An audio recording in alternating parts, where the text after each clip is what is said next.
Welcome, everyone, to the monthly meeting of the Knoxville and Knox County Planning Commission.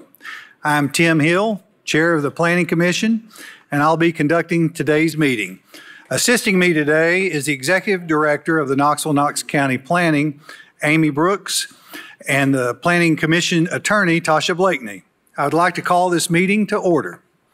I'll now ask Mr. DeArmond to call the roll. Commissioner Uten? Here. Commissioner Boyer is excused. Commissioner Huber? Here. Commissioner Shelso? Here. Commissioner Perez? Here. Commissioner Browning? Here.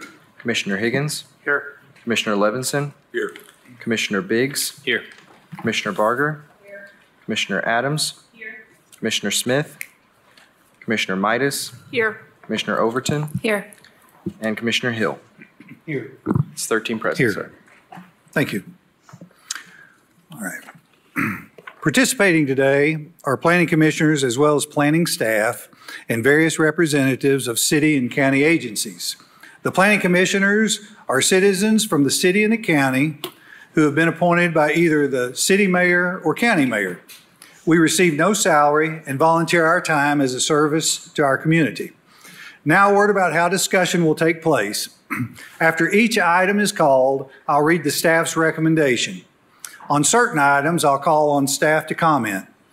At this time, the applicant may address the commission or defer his or her opening remarks and allow any opposition to speak first.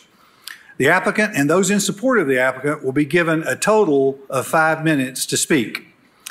I will then ask for other comments from the floor. The opposition will also be given a total of 5 minutes to speak. If either side wishes to have an opportunity for rebuttal, you'll need to reserve time from your allotted 5 minutes.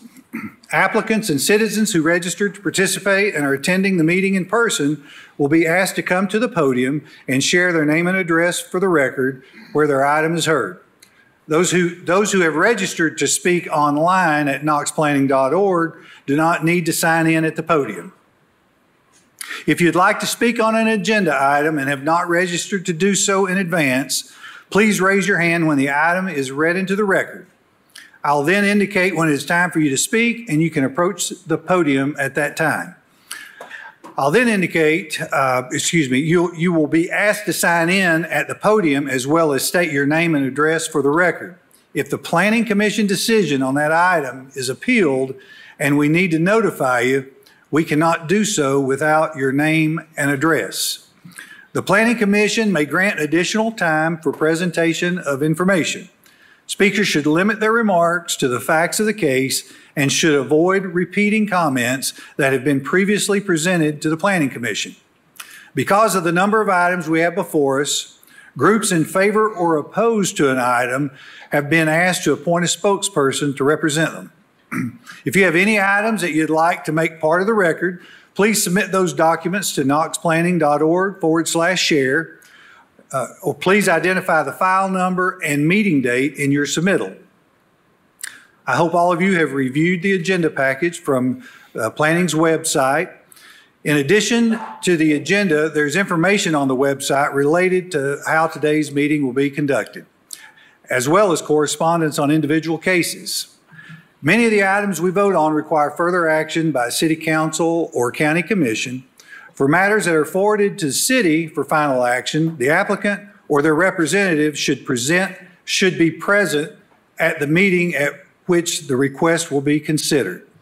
For matters forwarded to County Commission for final action, particularly rezoning requests, the applicant or their representative must, and I repeat, must be present at the meeting at which the request will be considered, or the case will at minimum be postponed. Applicants will be notified of the meeting date. If you have any questions regarding the meeting date or process, please contact planning staff. Today's meeting will be conducted in order of the agenda. Please stand as you are able as Vice Chair Chris Uten leads us in the invocation and the Pledge of Allegiance. Thank you, Mr. Chair. Everyone bow your heads, please. Our Father, bless this community. Help to ensure the decisions made this afternoon are fair, legal, and in the best interest of the total community. As always, keep us mindful of the needs of others, especially those who are in sorrow, need, sickness, or any other adversity. Amen. I pledge allegiance to the flag of the United States of America and to the republic for which it stands, one nation, under God, indivisible, with liberty and justice for all.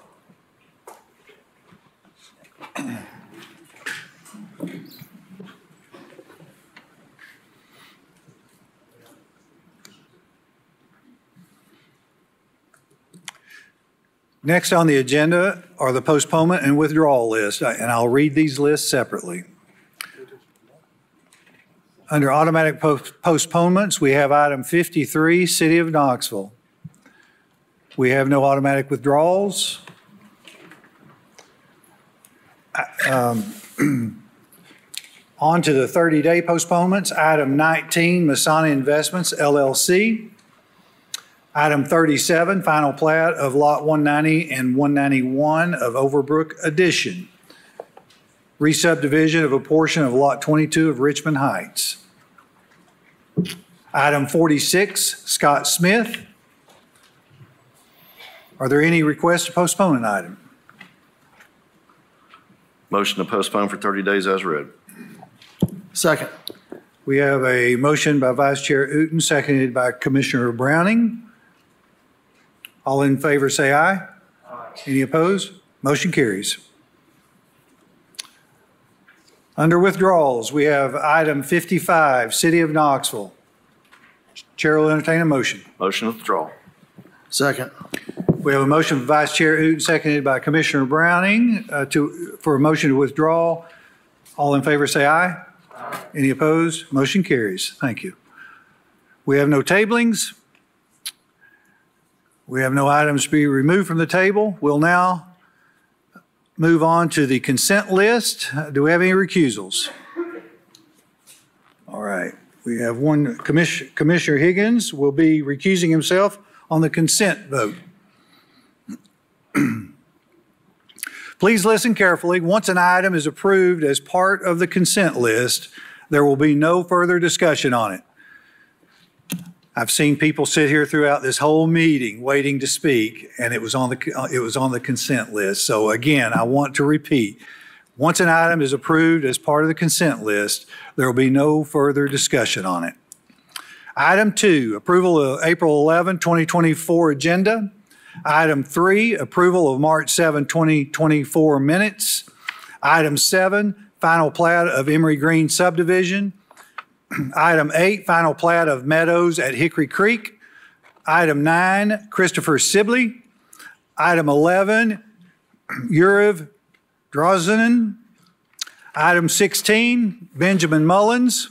Item 18, William Dale Roten. Item 20, Jesse Papa. Item 22, Cardinal Landing. Item 23, Strawberry Hills Phase 3B. Item 24, Fox Road Subdivision. Item 28, Logan Higgins. Item 30, Jason DeCourt Jr. Item 31, Premier Fence LLC. Item 32, Joe Boersma. Item 33, Ammons Properties Diversified. Item 36, Knoxville, Knox County Planning. Item 38, Randy Gennard. Item 39, Dream House Construction, LLC. Item 41, Alexis Feliciano. Item 43, Gary Kuntz. Item 44, John Lynch Sanders. Item 45, BIR Investments. Item 48, Connolly Development Ventures, LLC. Item 49, Stephen Goodson. Item 50, Suzanne Stelling. Item 51, Benjamin Mullins. Item 52, Scott Busby. Item 54, Knoxville, Knox County Planning. Are there any requests to remove an item from the consent list? I'd like to remove item 18, please. All right. We will remove item 18 from the consent list. Are there any other requests to remove items? You may approach the podium, please. If you'll state your name and address. Yours. Thank you. I'm sorry, which, Hear a little bit more about this Jesse A. Pappas thing for Okay. Shoptown Road. all right, thank you. Thank you. 20. All right. Any other requests? Yes. If you'll state your name and address, please. Alan McDonald, 249 North Peters Road, Suite 101, 37923. Here on item 39, on behalf of the West Hills Community Association and James H. Price, requesting that item 39 be removed from the consent list. Okay.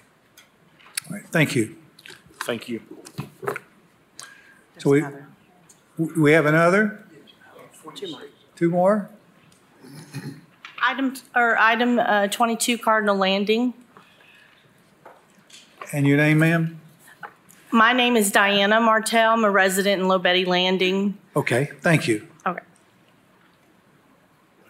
26, prices. Go ahead. If you'll state your name and address, please. It's my name, Uh-huh. Dale Roten, 4315 French Road. What number? What number? If 26 is Price's Point, I believe is what it's called. I don't remember the 26, Okay. I think. I'm trying to look up there and see it. I lost my. That's, It's not on consent. yeah, it's not on consent. It's not on consent. Oh, it's not. No. Okay, thank you. Yeah.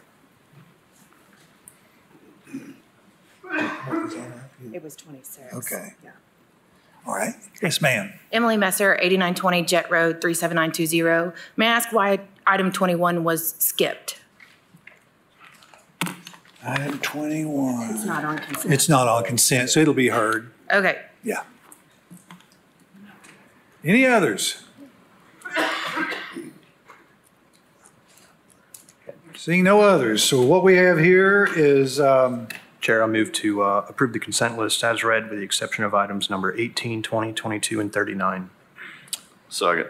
we have a motion by Commissioner Shelso, seconded by Vice Chair Uten, to approve the consent list, except for 18, 20, 22, and 39. We all good with that? All in favor, say aye. Any opposed? Motion carries. Thank you. All right. I got some sheets on those.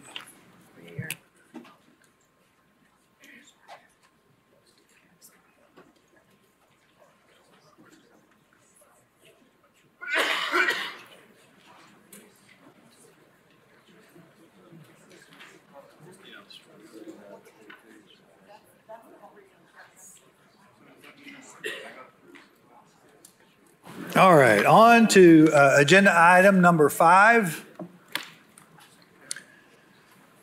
Applicant developer Scott Williams, location north terminus of Spark Scenic Way. Approximate acreage 12.72 acres, number of lots 4, zoning is planned residential. There will be variances required on this, and we will have, this will require 2 motions. Staff recommendation is to approve the variance for plat approval to have a shared permanent access easement connect to a private right-of-way based on the following evidence of hardship. And there are 4 noted, do I need to read those separately? There are 4 noted hardships. And then motion 2 would be approve the final plat for the re-subdivision of 4 lots in the planned residential zone. Is the applicant present? Yes. All right. Ron Worley. I reside at P.O. Box 70515. All right, thank you. Do we have opposition? Any opposition? Seeing none, you may proceed.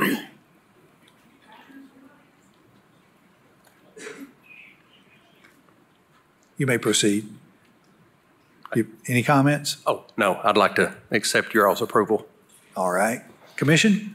Mr. Chair, I'd like to make a motion that we approve the variance for the plat approval to have a shared permanent access easement connected to the private right-of-way based on those following hardships that staff has noted in the report. Second. All right, we have a motion to approve the variance for plat approval to have a shared permanent access easement connect to a private right-of-way based on the 4 noted evidence of hardship by Vice Chair Uten, seconded by Commissioner Browning. Seeing no other lights, all in favor say aye. Aye. Any opposed? Motion carries. Mr. Chair, I'd like to make a motion, we approve the final plat for the re-subdivision of the 4 lots in the Plain Residential Zone. Second. We have a motion to approve final plat for the re-subdivision of 4 lots in the Plain Residential Zone by Vice Chair Uten, seconded by Commissioner Browning. All in favor say aye. Aye. Any opposed? Motion carries. Thank you. Thank you. On to agenda item 6. Applicant developer Benjamin Mormon. Location southwest of Strawberry Plains Pike at the end of Brogdon Place Way. Zoning is agricultural and there will be variances required. This will require 2 motions.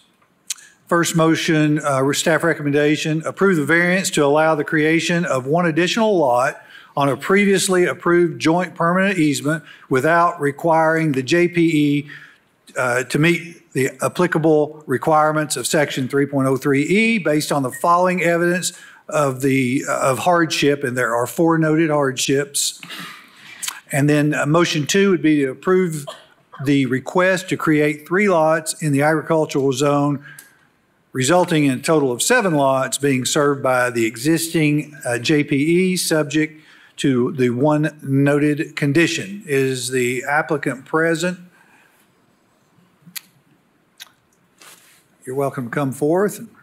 State your name and address, please.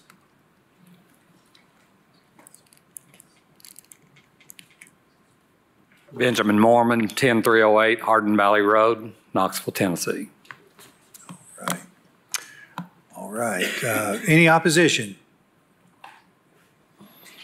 Opposition, seeing no opposition. All Mr. right. Chair, I'd like to make a motion, we approve the variance to allow the creation of the 1 additional lot on the previously approved joint permanent easement without requiring the JPE to meet the applicable requirements, subject to the noted 4 hardships in the staff report. Second. Okay, we have a motion to approve the variance to allow the creation of the 1 additional lot per staff recommendation and based on the 4 noted evidence of hardship by Vice Chair Uten, seconded by Commissioner Browning. All in favor say aye. Aye. Any opposed? Motion carries. And I'd like to make a motion, we approve the request to create the 3 lots in the A agricultural zone and a total of 7 lots being served by the JPE, subject to that 1 condition. Second. All right, we have a second motion to approve the request to create 3 lots in the agricultural zone, subject to the 1 noted condition. And that was by Vice Chair Uten, seconded by Commissioner Browning. All in favor say aye. Aye. Any opposed? Motion carries. Thank you. Thank you.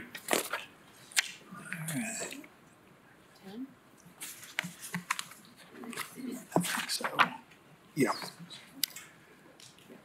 Next is agenda item number 10.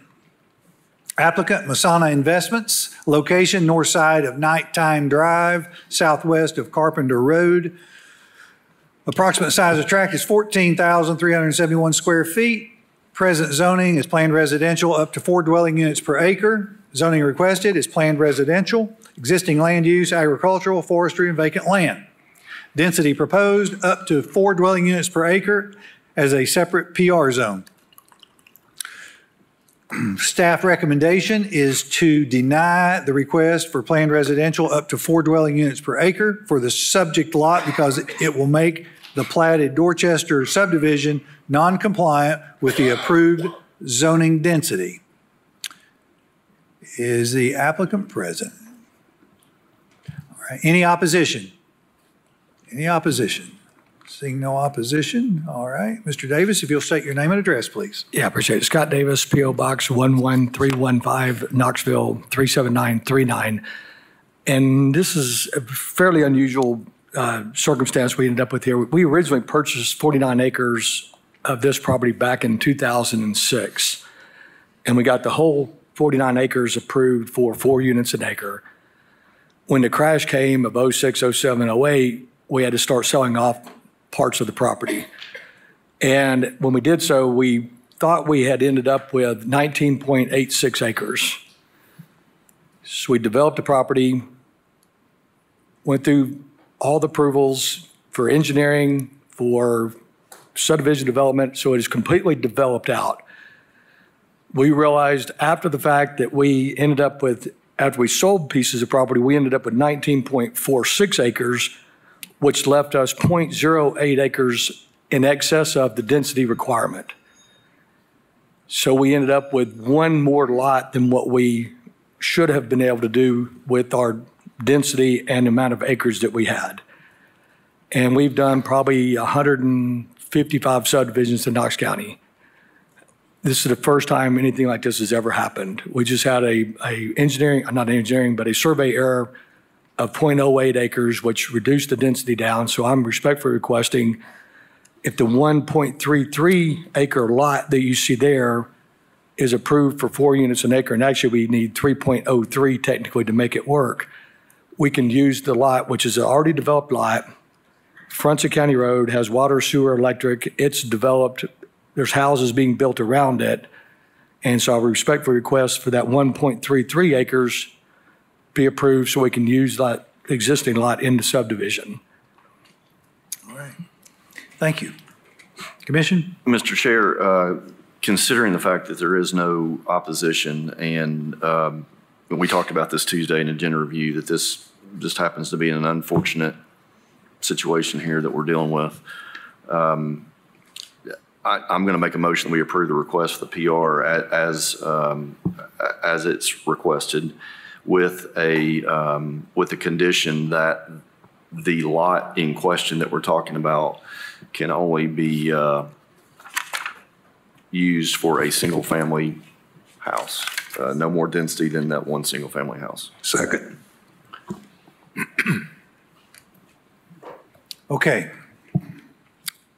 So we have a motion by Vice Chair Uten to approve the request for planned residential per the applicant's request, with a condition that the lot, that the use of the lot, the requirement of the use of the lot be a single family residential. Is that good with you? Yeah. Is that good? Okay. All right. So seeing no other lights, all in favor say aye. Aye. Any opposed? Motion carries. We had one, okay. So we had, how many we got here today? 12 to 1. Hey, thank you all for your time and your service. Thank you.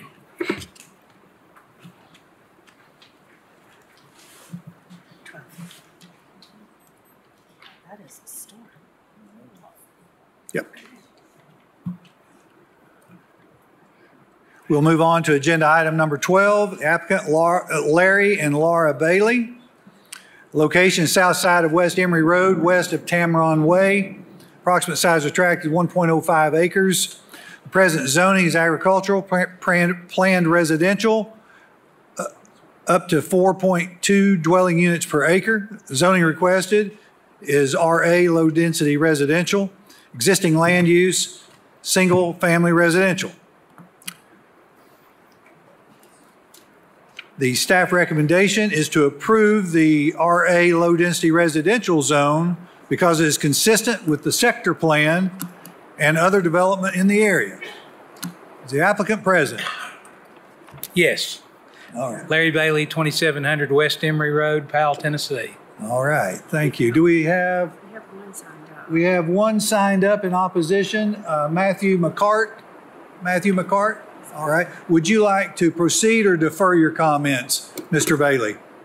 I'll just wait and see what my opposition is. Okay, so you'll defer. So you're going to defer? Okay. Yes. All right. Mr. McCart, would you like to speak? Hopefully we can hear you.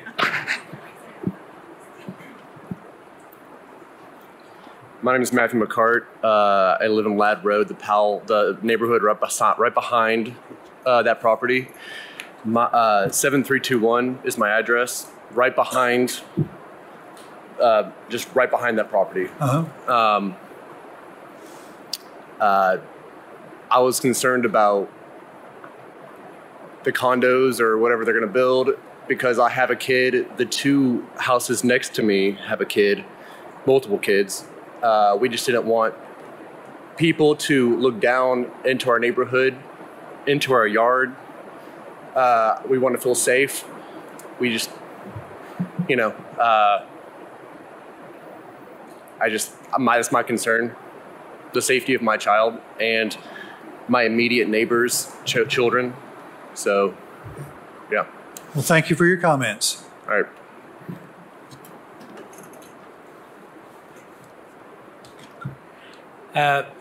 So we're going to build put a house on that, one single family dwelling, and came to MPC and just asked if we could divide this lot off if it met all the criteria, and they said RA zoning, and so we've kind of divided this lot off to build one home on, and I think we met all the requirements of the Planning Commission, so we'd like for you all to approve it. Okay, thank you. Commission? Mr. Chair, I'd like to make a motion we approve the RA low-density residential zone because it's consistent with the sector plan and other development in the area. Second.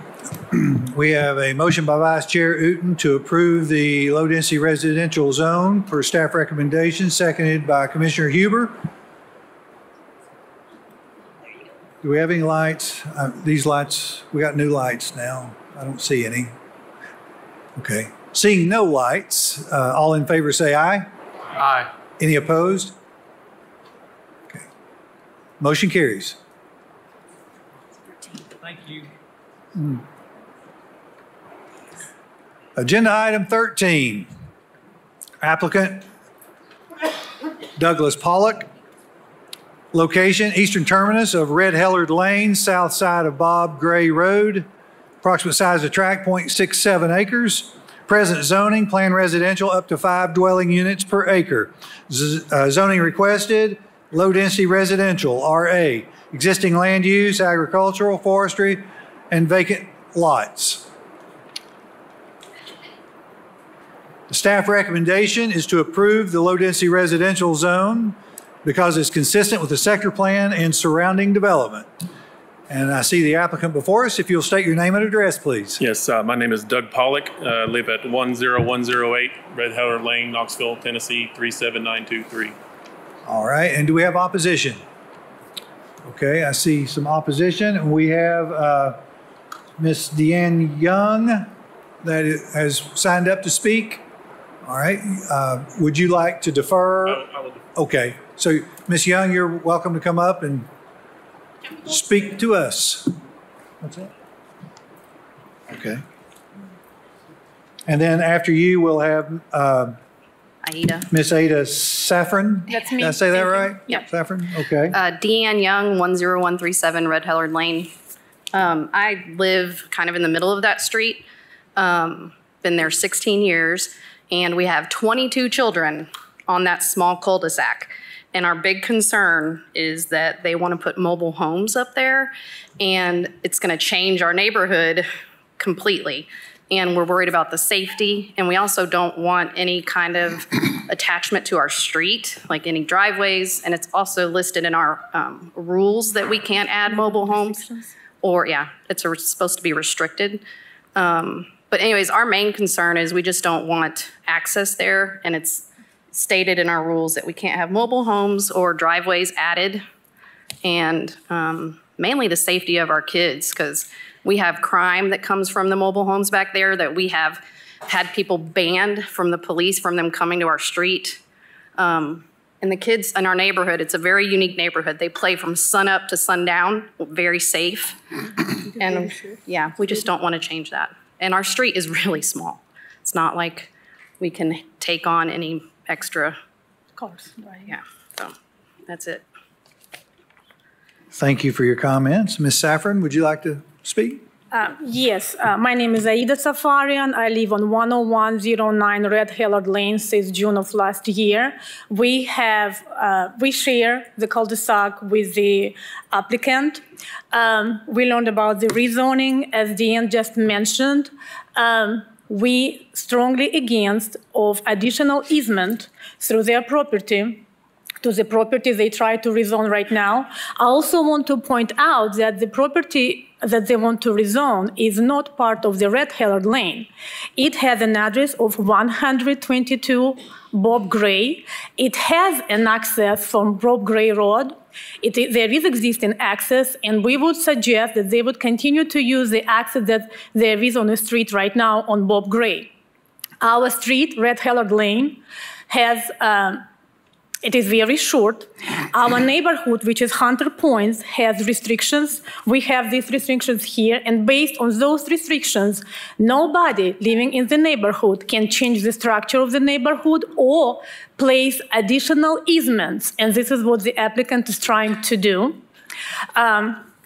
It also said that they cannot have mobile homes or trailers in our neighborhood, so we don't want 122 Bob Gray Street to be part of Red Hillard Lane because it changes the whole structure of our neighborhood, and based on our neighborhood restrictions, it should not be that way. It is illegal.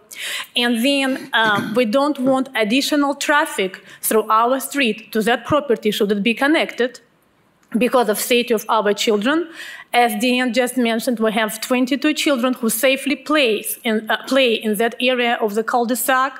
They ride bikes, they ride scooters, they like skateboards. Our street is very short to have additional traffic, and it will compromise the safety of our children, we believe. Thank you for your comments. Mm-hmm.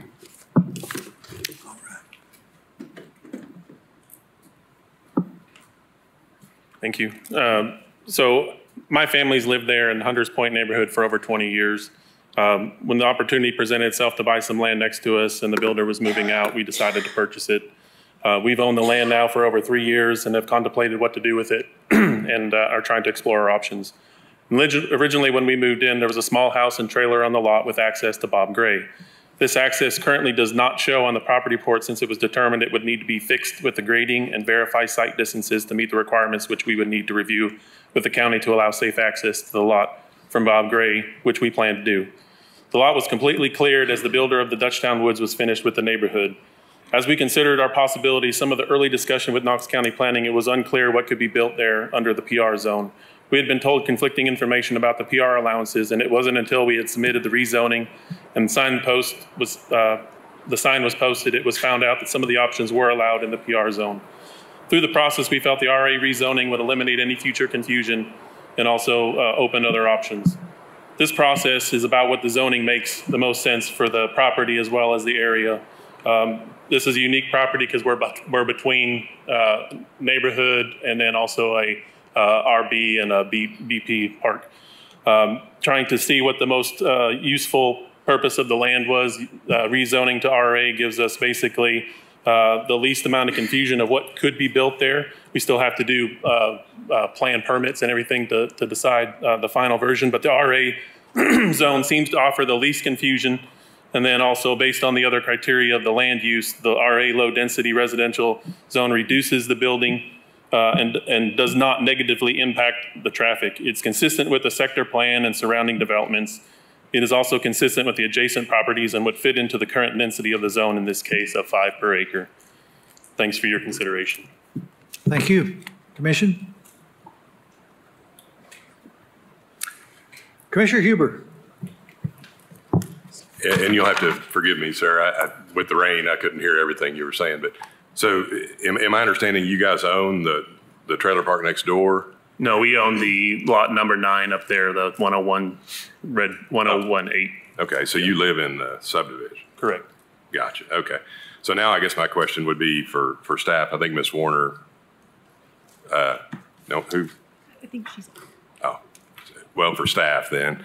So is this, it's not, it looks to me like that land is not technically part of that subdivision, Hunters Point, is that right? Or can staff speak to that?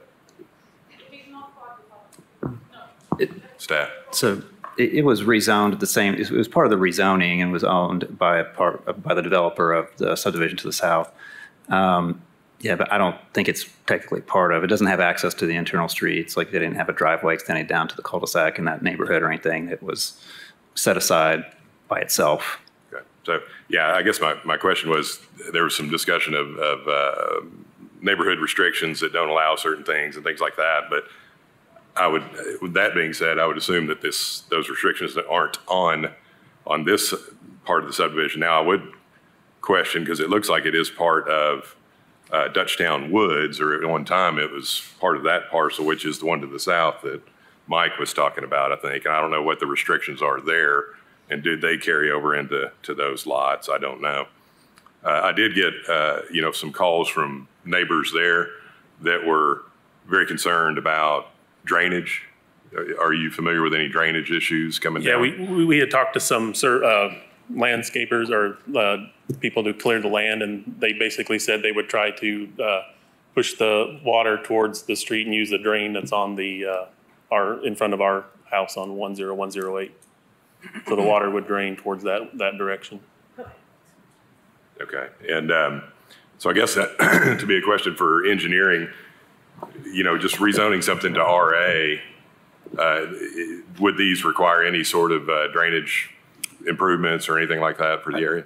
I think if he only built 2 single-family homes on it, it wouldn't require any type of stormwater management plan. I would add there is a large drainage way on the back of 965 that goes down. Keep going, and there's there's a large pipe that goes out under. Right in that area there. There's a large drainage way. You can see the distance between those houses. It goes out and down. So there is a pretty good drainage channel between those 2 neighborhoods. Gotcha. So do you have any idea what your plans are for the property? For right now, the first option was, of course, trying to use it as 2 single dwelling homes. We talked about pre-manufactured homes, if that was even a possibility, trying to determine what's the best use for that land. Since of the proximity to the parks, it was a possibility. The idea now would be is we're trying to get access to Bob Gray. Based on that, we'd have to level and try to build up the driveway into that from the Bob Gray based on some of the recommendations made by the Knox County Planning.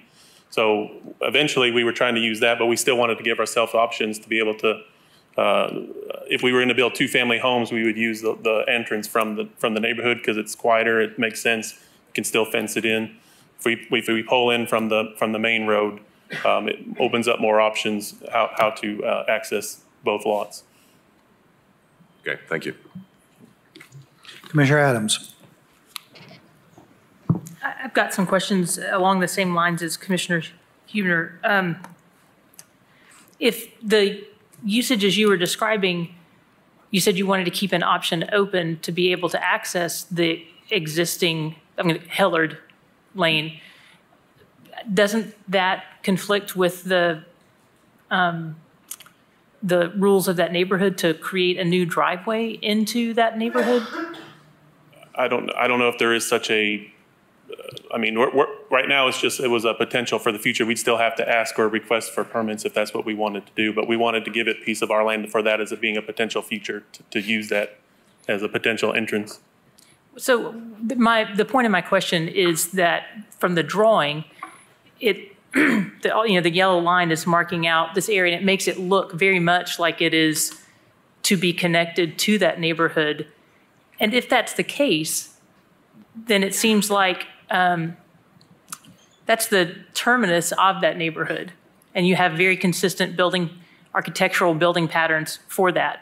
So to terminate and have that be something different, while it makes sense if you're connecting it to the park beside it, it doesn't really make sense for the neighborhood that it's connecting to. So I'm concerned about that. And that's why I'm trying to figure out how to deal with this. If your access is confidently to Bob Gray, then it does seem very clear. Like it's not connected to that neighborhood. That neighborhood has a cul-de-sac that just abuts this property, and you could do something with landscape buffers to prevent any kind of confusion there. But this sort of nebulous leaving that option open is concerning to me. So if there are any other points that you'd like to make along that, or if staff has anything else they'd like to contribute.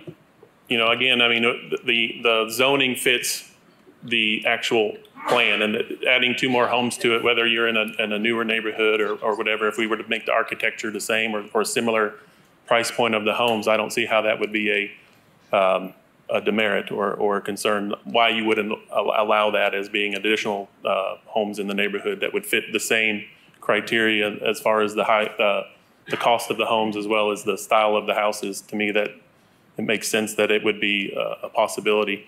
For us, I mean, again, we're trying to explore options. That was one of the options, was either try to utilize that area for additional homes that we could do in there, or try to give access and give the access to Bob Gray. But based on the recommendations for the grading and everything that would be required there, we'd have to do some additional investigation to make sure that was a possibility. So the RA, going to rezone to the RA just gives us the opportunity to see what else is option to do there. If we can do it ourselves, or if we have to get somebody who can contract that work. But that's sort of what we're trying to think about with using that area.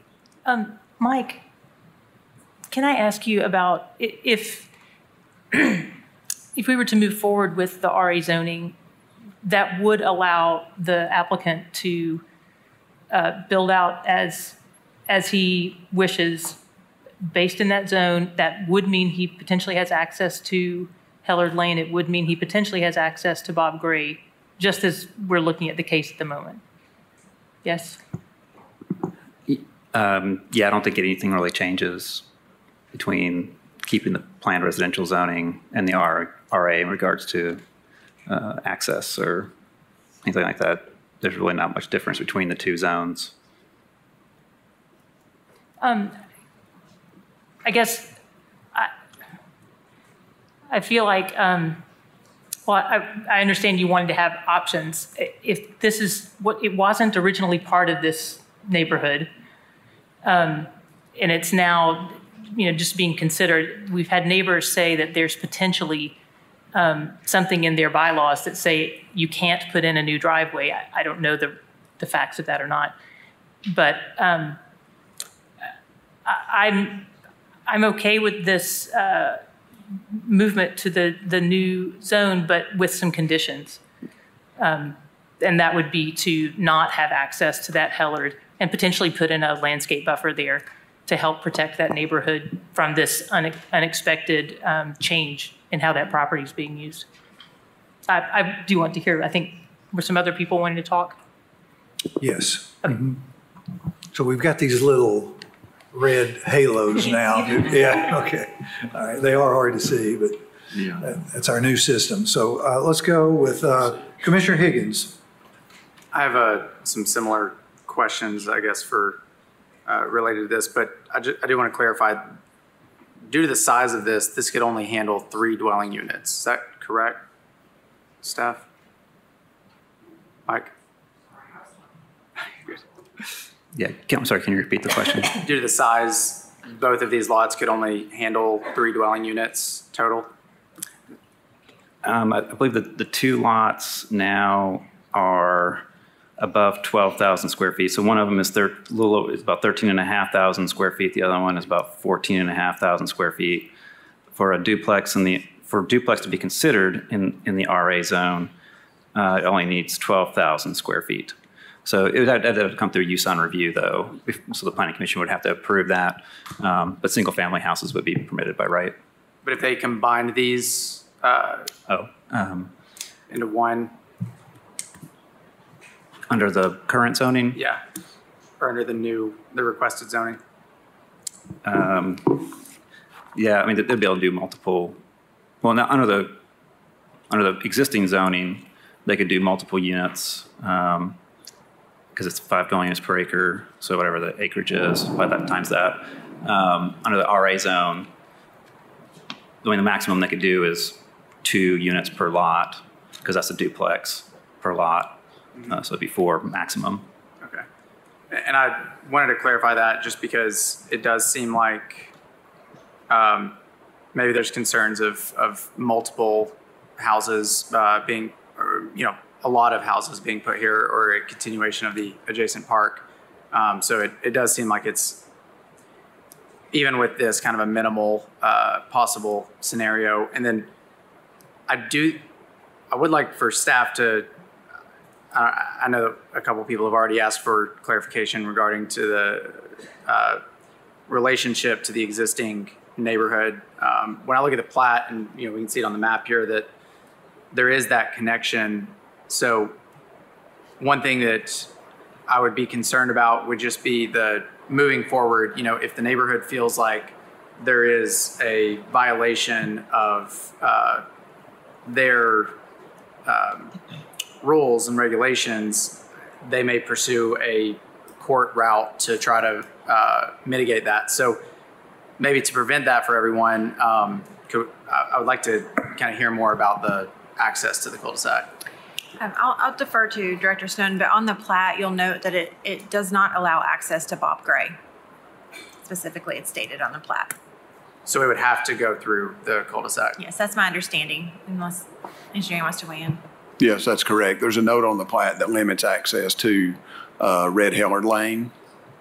That was due to the access. They were saying the grading had to be proved before they could give us access to Bob Gray, which we're planning to do.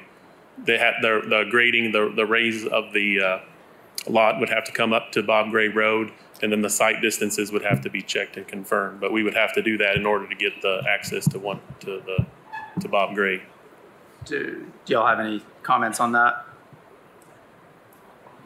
We would have to see the plan to see what he's proposing. Do you think that it's possible for that to be amended if the grade was brought up? I think if they could attain site distance, we would consider it. Okay. All right, that's it.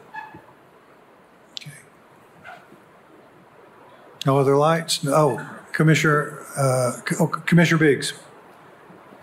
Just a question on the kind of change from PR. If it was to remain PR, would like a site plan come back in front of this board if there are concerns about kind of the final site plan and layout? And so kind of just curious if that could be a solution or if that was considered. Could we keep it PR so that we could get a second look at it? Next question for staff. Well, so the subdivision that this lot was part of was approved for single-family houses and had setbacks established. If they were doing single-family houses, I think they would just move forward since the lots are already there. If they want to do anything other than single-family, then it would have to come back to the board, the Planning Commission.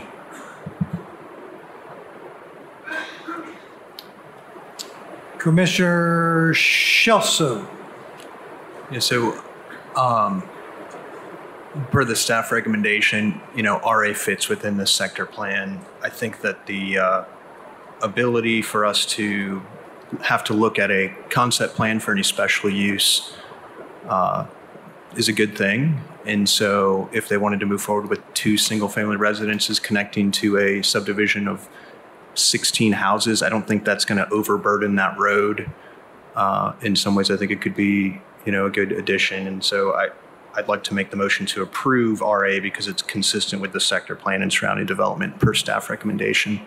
Second. Okay, we have a motion to approve RA per staff recommendation by Commissioner Shelso, seconded by Commissioner Higgins. We still have lights on, so Commissioner Adams. This is a question for Mr. Elliott, a historical question. Just, I thought the applicant said that the property used to have access to Bob Gray and then that went away. So I guess how did it have access and then it went away and now we're concerned that it can't? It had access, so when they subdivided, now they have to meet the new access control policy, which would mean they have to get site distance and meet all the requirements of the access control policy because of the replatting and the creation of the lot. It had one home on it that was a lot of record prior to the plat being recorded. Okay, thank you. I just want to confirm with the motion that's on the floor that if that passes, this body does get to see that again and has an opportunity to address some of the concerns that we've talked about today, meaning access into the neighborhood, landscape buffers, that sort of thing. Is that true or not true? Only if a special use is requested. Yeah, so under the RA zone, we wouldn't, there's no conditions of for landscape. If it stays PR, if it's single family, we wouldn't see it again. If you wanted to add conditions, I would do it now. I'm sorry if I was off on what you're trying to ask there, but. No, I think that answers my question. So Commissioner Shelso, you made that motion and you were saying you didn't think it was a big deal if there were 2 structures, 3 structures that then had access into that neighborhood. I guess, how does that function with what Commissioner Higgins was saying, that if access into the neighborhood is allowed, that given the bylaws or laws of their neighborhood, then there's a whole legal concern that comes up? I mean, I think historically, we haven't really considered like covenants and things of that nature. That's for the courts to decide in the event they act on that, that would be in violation. So we're just staying confined to is the zoning appropriate? And it's a county road, and my thinking was just to help make sure that after today's vote, when everyone goes home, that they kind of know what, hopefully kind of what the future could look like, hopefully talk to each other and figure out a good solution. But if it's currently unable to access anything but that road, I don't know that we have any other choices. They may decide to access the other road, but I don't think that there's a legal, and again, outside of our purview, but just for the opposition's sake, letting them know that it doesn't seem like there's really a strong legal reason to prevent something like this.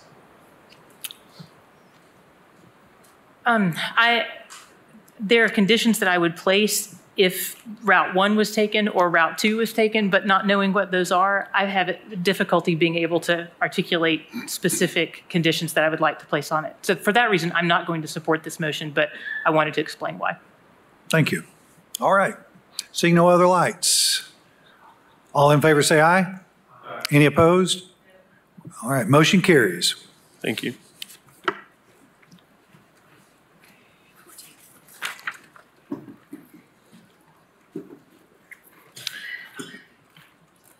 Agenda item 14, applicant is John W. Gargis. Location southeast side of Powell Drive, northwest of Clinton Highway. 3.03 acres is the approximate size of tract. Present zoning, agricultural.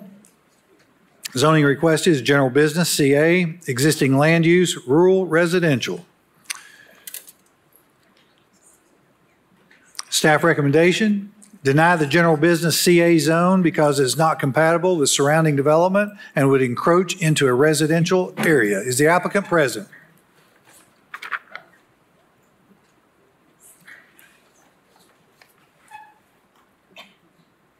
The applicant present.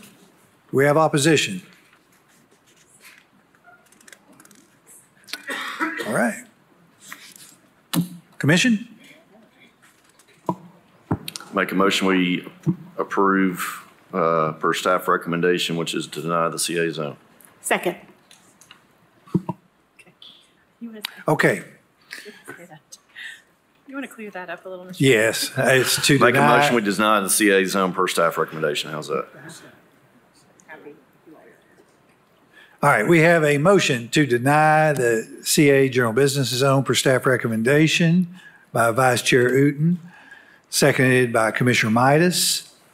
Seeing no other lights, all in favor say aye. Aye. Any opposed? Motion carries. Thank you. 15. Next is agenda item 15. The applicant is Taylor Forrester. Location, east side of Choteau Road, north side of Choteau Marina Way. Approximate size of tract, 29.33 acres. Present zoning is agricultural and floodway. Zoning requested is planned residential, floodway. Existing land use, agricultural, forestry, vacant land, single-family residential, and water. Density proposed up to 2 dwelling units per acre. The staff recommendation is to approve the planned residential zone up to 1 dwelling unit per acre because it is consistent with the surrounding development and permitted residential intensity. The floodway zone will be retained. Is the applicant present? Present. And if you'll state your name and address, Counselor? Taylor Forrester, 1111 North Shore Drive, Knoxville, Tennessee, 37919. All right, thank you. Do we have opposition? Okay, we have opposition, and let's see. We have a Mr. Kevin Desmond signed up to speak. Would you like to proceed or defer? I'd like Counselor? to proceed. Okay. I represent the property owner, Church Associates LLC. Subject property is located on the Choteau Peninsula, immediately adjacent to Choteau Marina there as reflected on the map. As you can see, Choteau Marina zoned CA, the general commercial zoning.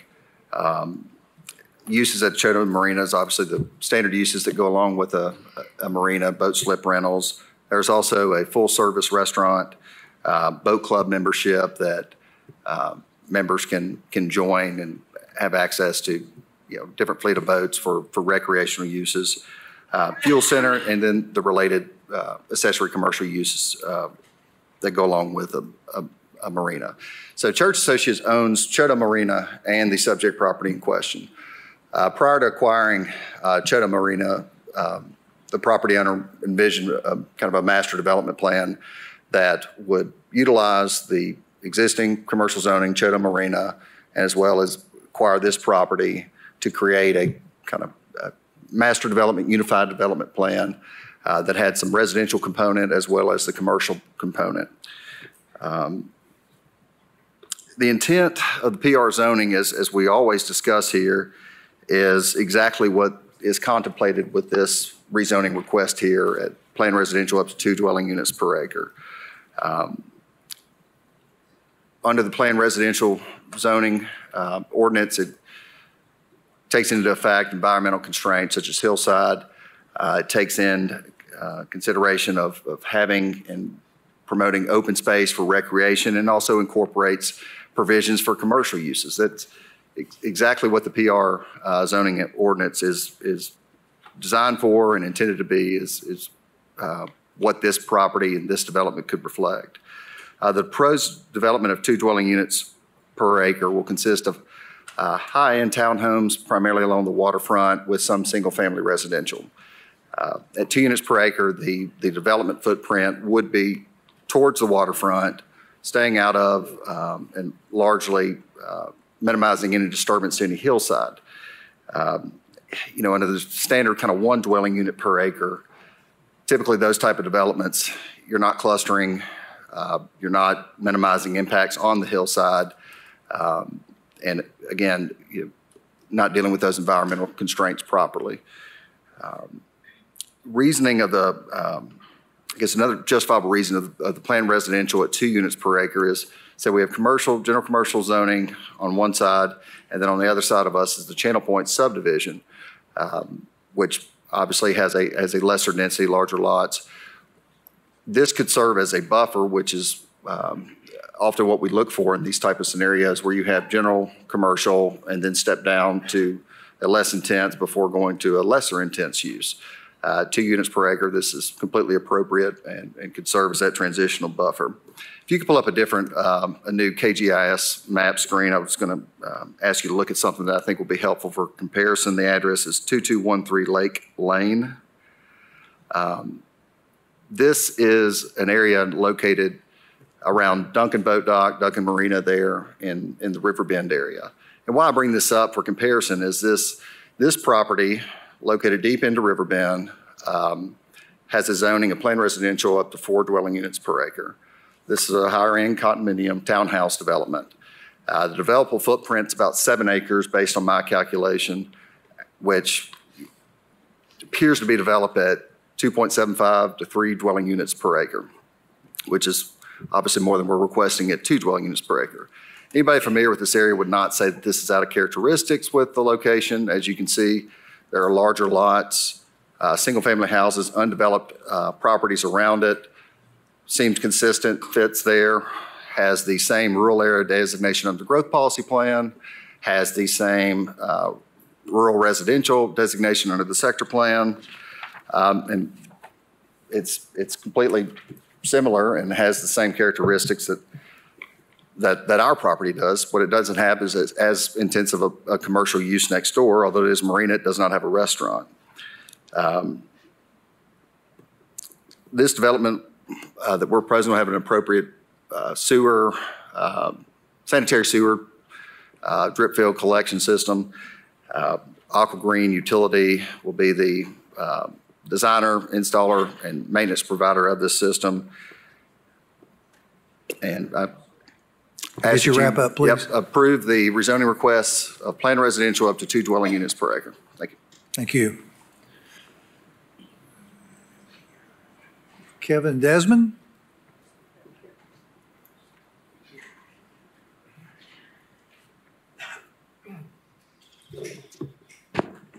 Mr. Commissioner and members of the board, my name's Kevin Desmond. I reside at 2428 Carabel Lane.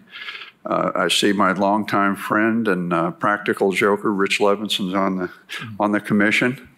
I'll share a little known fact. That is that Congressman Jimmy Duncan never considered retirement from politics until Rich Levinson played a practical joke on him on Levinson at Avalon Golf Course years ago. And that's all I'll say about that.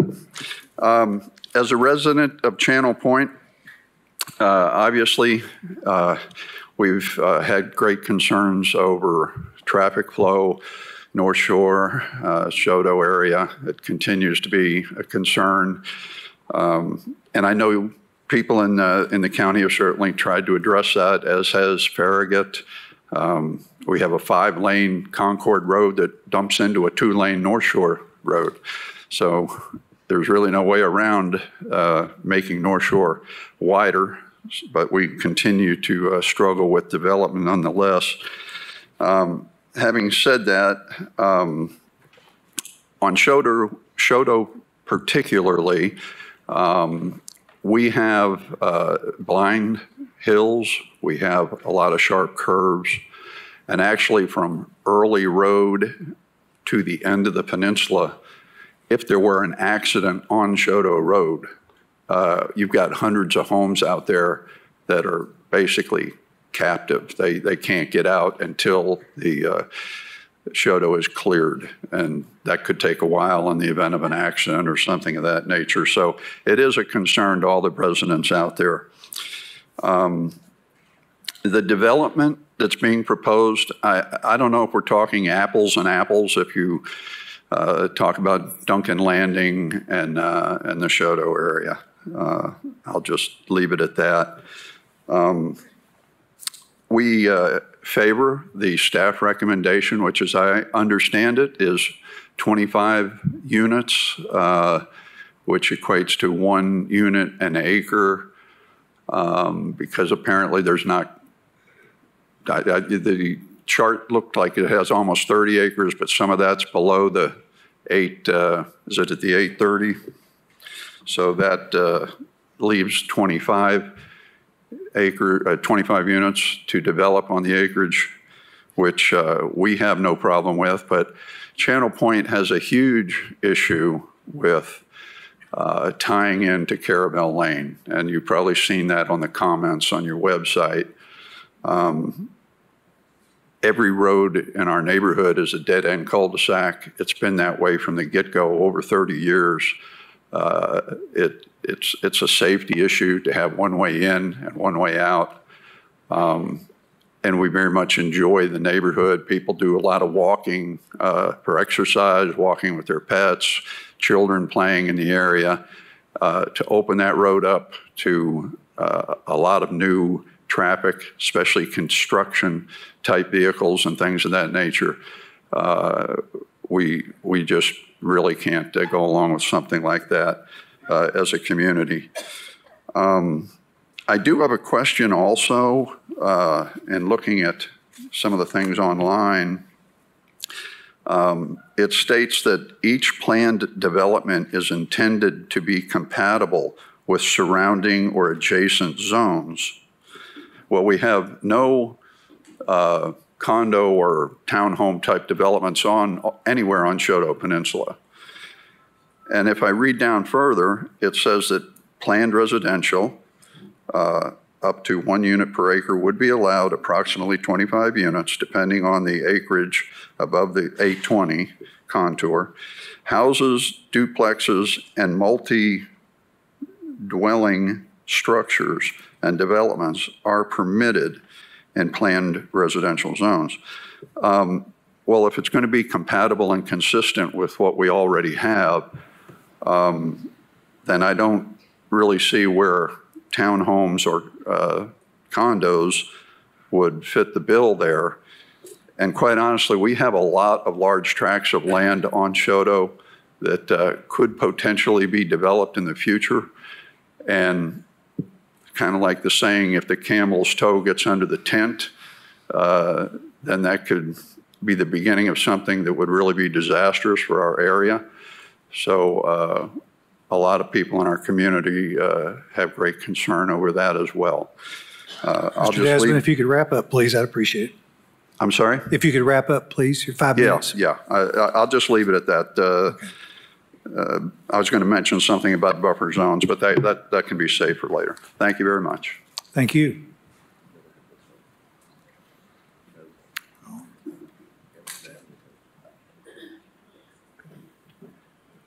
All right.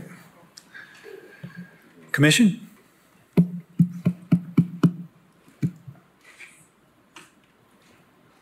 Vice Chair Uten? I'll take a stab at just a couple questions here. You know, I do think it's a unique opportunity to develop around the commercial zone. Typically, you know, that's what you would want to see, and that's what a planning commission would want to see, is more of a master plan type, cohesive, walkable type community. And so I do think that there's some merit with the planned residential zone and how it attaches to the CA zone. But I would have concerns about some density that would be able to go back through that existing subdivision. So I guess my question here, and it might sound a little geeky on the first part here, is, but you know, typically you don't allow at least I don't think you do. You don't allow a heavily intense zone to access through a residential zone. Meaning, if a commercial zone shouldn't go through a residential zone to access where it's trying to get to on a county road standpoint, you don't like to have zones that travel through that way. I think there's some codification in there somewhere. So, you know, what I'd want to talk about here is if this planned residential zone, and I know that's more of a development plan conversation down the road, but you know, I'd want to make sure that all the access would go through that CA zone to get out to Choteau, and there would not be any access if this thing was going to kind of tie together, if the ownership are the same, which it sounds like it is. So I'd want to ask the counselor what the owner's intent is from a master plan standpoint as it relates to access. Thank you, Commissioner Uten. Noticing that most of the comments kind of in opposition of this on the Planning Commission website dealt with the Caravel Lane and the access, ingress, egress going through there. I spoke to Mr. Desmond and spoke to another resident there in discussions of the density request, and you know, it seemed to be that the access was the bigger concern. And I discussed, okay, you know, would there be support for the density absent the access issue? And I think they were going to meet, you know, at some point, and it's kind of late in the process, so they may not have had time to meet and discuss that. But with 2 units per acre, and my client's committed to not go through Caravel Lane, the request would be direct access to Choteau from this development, and then maybe some type of, whether it's egress only through Choteau Marina Way or however that would lay out. But with the 2 units per acre, that would support the infrastructure costs to build a separate access directly into this property from Choteau Road. So just not ready to make a motion here, but the follow-up to that would be then we would want to condition the zoning to access through the marina and or Choteau only? I don't know that. I think the density is the key issue. Correct. Whether, a condition on that with the 2 units per acre, I don't see a problem with that. Right. Thank you. Commissioner Levinson. I need to ask staff on the, or Jim on this, the system, the sewer system or the septic system that is, the way I look at it is if it was 1 per acre and they had to rearrange it, we'd have a whole lot of septic systems. Am I right? Pretty much. And I mean, right close to there, they had a somewhat of a sewer system. It was private system, but it is managed by a utility type company. Would that help us to increase, like, I know that they don't want to disturb the people in Channel Point. I mean, I think that's a consensus that they don't want to do that. But I do see that with the sewer system and the road that has to go in there, is it out of line to ask for more units per acre at this time? I mean, based on the current language in the growth policy plan, I don't believe so, no, sir.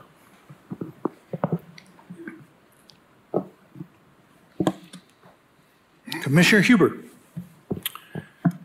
Yeah, I'm very familiar with Choteau Road and that whole peninsula down there. I do, to echo Commissioner Uden, I like the mix between the commercial and what could potentially be on the property over there. I think referencing what Director Snowden was saying, it's currently in rural residential from a sector plan perspective, which allows up to a request anyway, up to 3 units an acre. Now, that might be different in 3 or 4 hours, depending on how the vote in Farragut goes.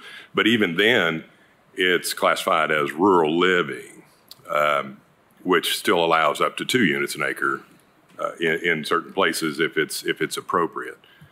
I agree. It kind of has a little bit of same feeling from the one we just got done talking about on Bob Gray and the subdivision over there with the dead end cul-de-sac and access to another property. However, that one we were only talking about 2 lots. This one, it could be 30 lots, could be 60 lots.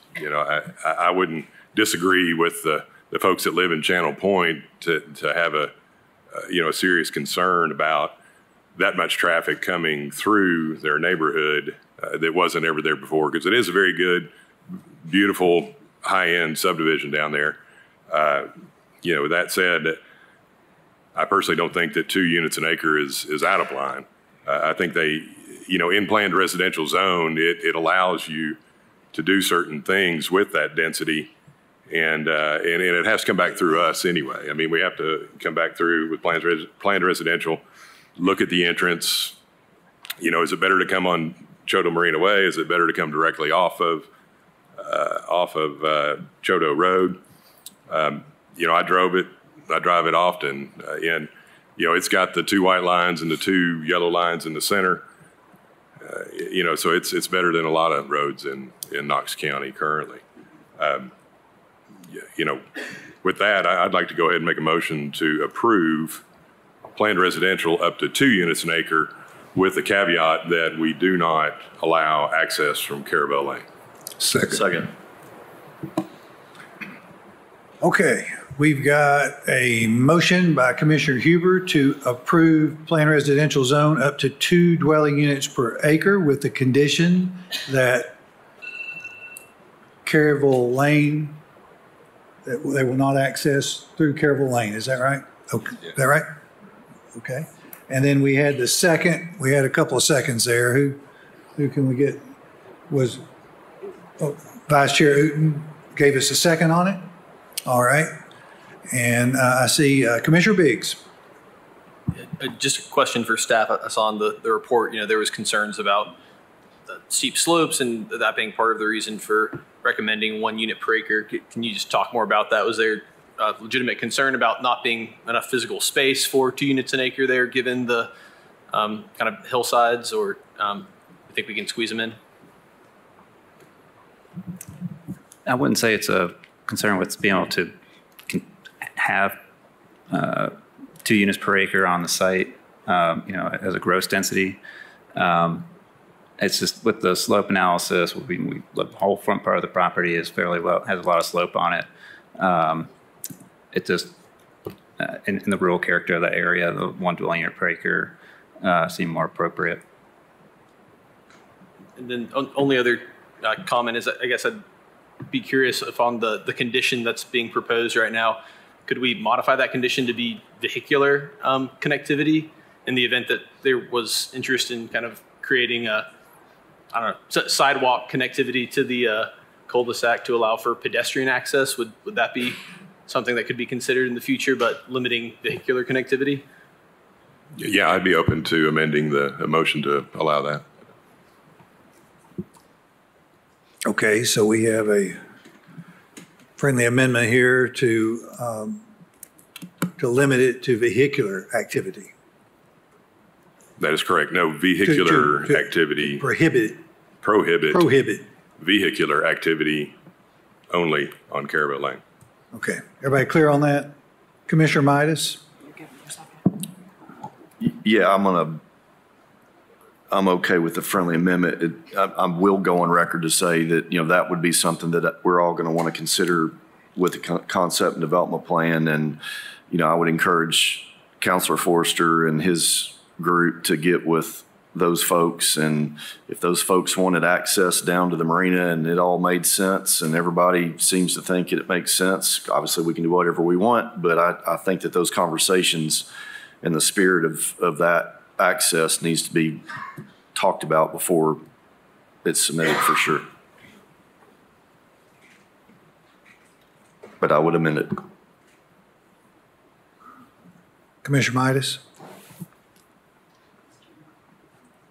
Thanks, Chairman Hill. I just wanted to, I appreciate the condition that y'all are putting on here. I won't be supporting this. I don't feel that 2DU-A is appropriate for this spot. And I guess I don't particularly like someone saying that they need 2DU to be able to make something work. I think we need to be able to make that decision based on the land and the situation. So I will be voting against this. All right, seeing no other lights, everybody clear on the motion? Well, you're not clear on the motion. Okay, it is to approve the planned residential zone up to 2 dwelling units and prohibiting access to vehicular access, prohibiting vehicular access to Caryville Lane? Yeah. You got that now? Everybody else got it? All right, all in favor say aye. Aye. Any opposed? No. All right, how many no's we got? Okay. Motion passes 11-2. Thank you.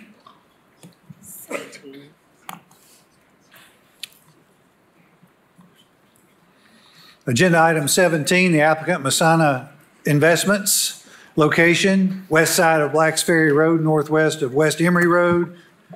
Approximate size of tract is 8.1 acres. Present zoning is agricultural. Zoning requested, planned residential. Existing land use, rural residential.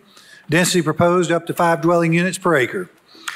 Staff recommendation is to approve the planned residential zone up to 1 dwelling unit per acre because of the environmental constraints on the property and the need for infrastructure improvements before higher intensity zoning is established on Blacks Ferry Road. Mr. Davis. Yeah, Scott Davis, P.O. Box 11315, Knoxville 37939. I am going to respectfully request a postponement to the next meeting so we can get with staff and address some of the staff's concerns.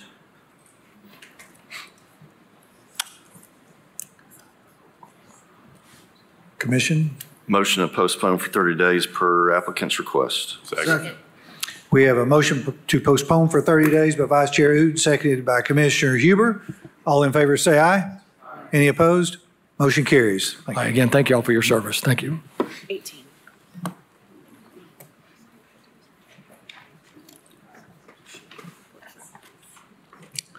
Next is item 18, William Dale Roten. Location is north side of West Governor John Sevier Highway, east of West Dick Ford Lane. The approximate size or acreage is .89. Present zoning agricultural. Zoning requested is RB, general residential. Existing land use, agricultural, forestry, and vacant land. Staff recommendation is to approve the general residential RB zone because it's consistent with the sector plan and a minor extension of the zone, subject to the one noted condition.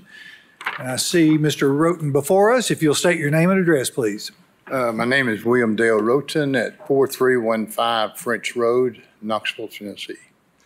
All right. Do we have opposition? Any opposition? Seeing no opposition, would you like to comment? Mr. Roten, would you like to comment? Let's see. I'd like to. Is there opposition? I don't see any. I just like you want me to gin some up for you? No, thank you. All right. I appreciate you. Just joking with you. No, I just appreciate your vote for approval. All right. Commissioner Adams. Thank you. Mr. Roten, can you come back to the podium? I saw this. I think it makes sense there in terms of the odd shape of the parcel and where it is with the road systems. But I had a concern about the buffer with the property that is to, let's see, that's with 145. Yes. Because, changing this, there are different opportunities for the applicant to use that property. And right now, it looks like the landscape buffer between the parcel in question and 145 is owned by the parcel in question. Like currently there's existing tree line that's there? That is incorrect. It's been surveyed. It actually scoots down and I own the little parcel behind this, although I don't know if someone recommended that I do this first, but there's a little 1/10 of an acre right behind it, the pie-shaped. Is that 500? 500, that's correct. It's got an old house on it that's awful, that needs to be torn in and put together. But they said that I needed to wait till this got, and BZA said we could do it that way, assuming it got the approval that they could do it, they thought that way, instead of coming back through here. But I tried to buy the adjacent property with an old trailer on it. I don't know if anyone's familiar with that. And it actually goes over on the property line a couple of feet. And he is way on the easements, but he will not sell. So I would like to, try to buffer that out and put some decent apartments or condos in there. My concern was that the property those tree lines are on, that's KGIS, and it is so incorrect. It's 20 or 30 feet off. It goes back down to the left toward the. So you're telling me that that's wrong and that the house that fronts Abner Cruz Road, that those trees belong to it? That's correct. There is still a portion where there are no trees. Right. That would be part of your parcel abutting theirs. Yes.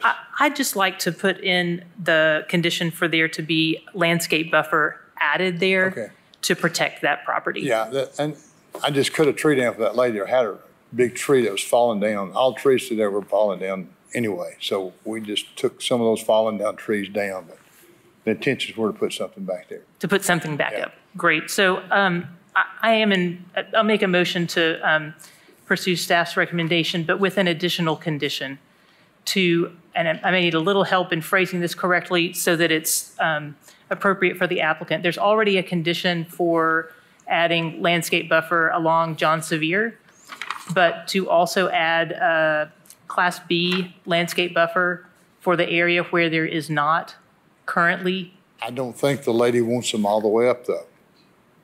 The older lady, she doesn't want them all the way up. But we are going to put some where we took the other tree. You can see the tree right there. That one. Yeah, that came down. We'll go to that high. This is the distance she wants to go to. I don't know why.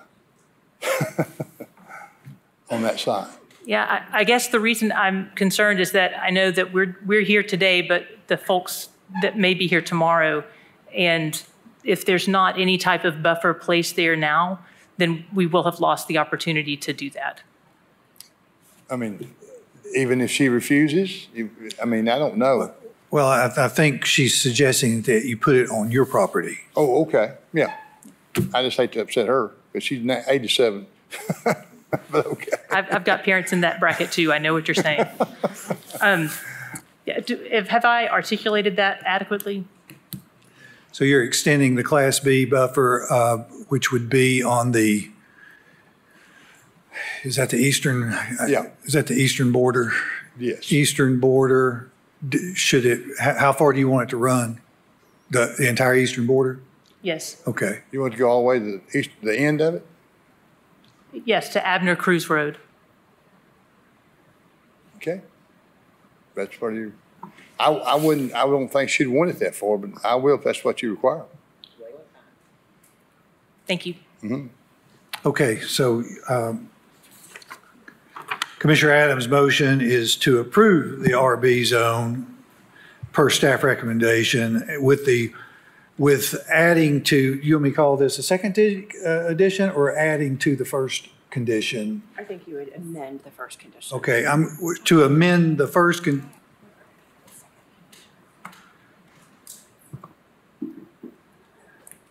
bear with us just a moment here.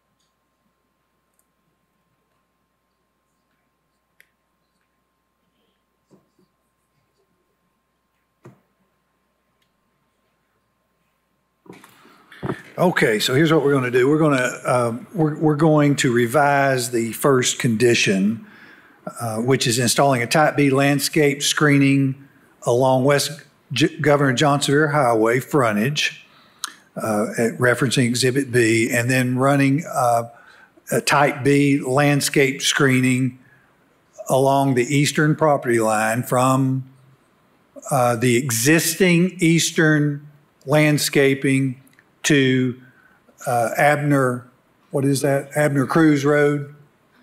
To Abner Cruz Road along the eastern border. Is that, everybody good with that? Everybody good? Okay. Commissioner Biggs. Yeah, question for just Commissioner Adams. I'm generally in favor of landscape buffers. Kind of curious on this one. It feels a little bit out of character with the rest of the houses on the street in terms of having kind of a landscape buffer that extends all the way up to Abner Cruz Road. And almost from my perspective, feels a little bit isolating for that house 420, kind of closing it off from the street to the, I guess, to the west. So I guess just kind of curious a little bit more about your perspective on this. Sure. Understanding that the unique parcel is probably going to be developed in a more intense manner than the single-family residences that are surrounding it. And if you continue to go to the east, you see that is the case. There's just, single family. And so I'm trying to think ahead in terms of, we don't know how this is going to be developed. It may just be another single family house, but it may be something more intense. So I'm putting that condition now. Okay. And I guess just question for staff under RB, like how many units could potentially be built there? So the current property size is about 0.89 acres, so a little bit less than an acre. RB zoning allows up to 12 dwelling units per acre without planning commission review. And it does allow up to 24 dwelling units per acre with planning commission review. So anything above 12 dwelling units per acre would come back through the planning commission. Okay. All right, we have a motion we have a motion. Do we have a second? Second. Who gave me the second? Was that, Commissioner Shelso. So we have a motion to approve with those revised conditions. Seeing no other lights, all in favor say aye. Aye. Any opposed? Motion carries.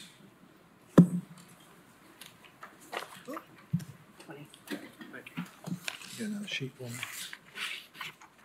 Thank you.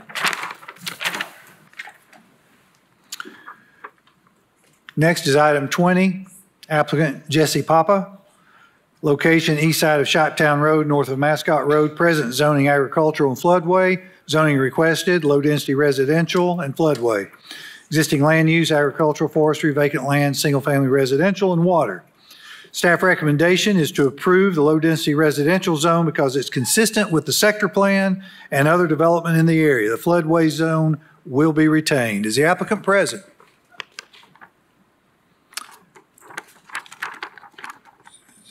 Do we have opposition? All right. I'm sorry? It was removed. Okay, yeah. Okay, gotcha. All right. If you'll state your name and address, please. Gail Brewer, 2210 Shoptown Road, Mascot, Tennessee. All right. All right, you may proceed. Okay, I live there too. Is this our map? I'm sorry? Do y'all have a map of us? We should.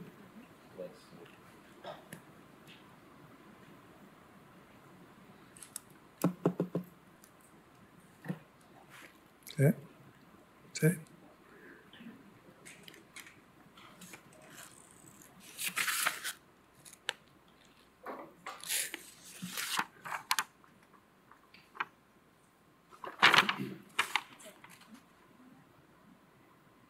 Okay.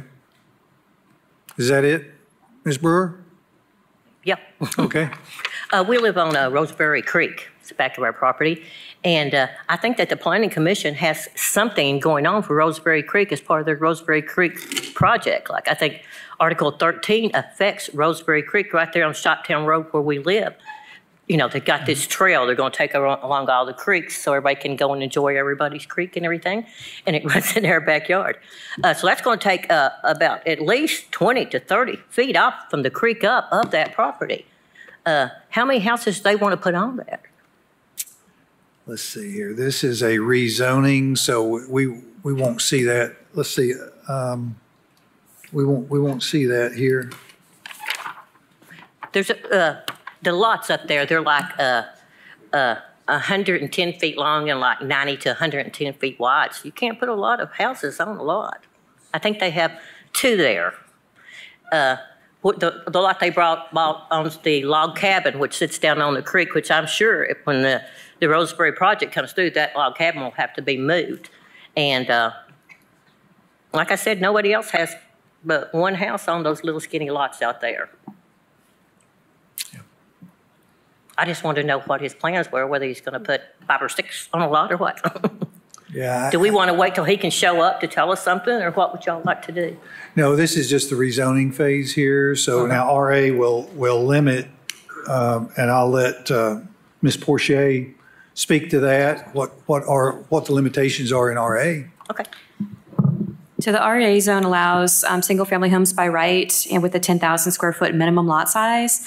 This property, all of those together equate to 1.71 acres. So he could by right feasibly do 7 single-family homes. If he wanted to do a duplex, it would require a 12,000 square foot minimum lot size, which means he could put up to 6 duplexes. I don't think it'd be he would get that because of the floodway. There are probably other concerns, but by the zoning, that would be the maximum that he could do. I live on that creek.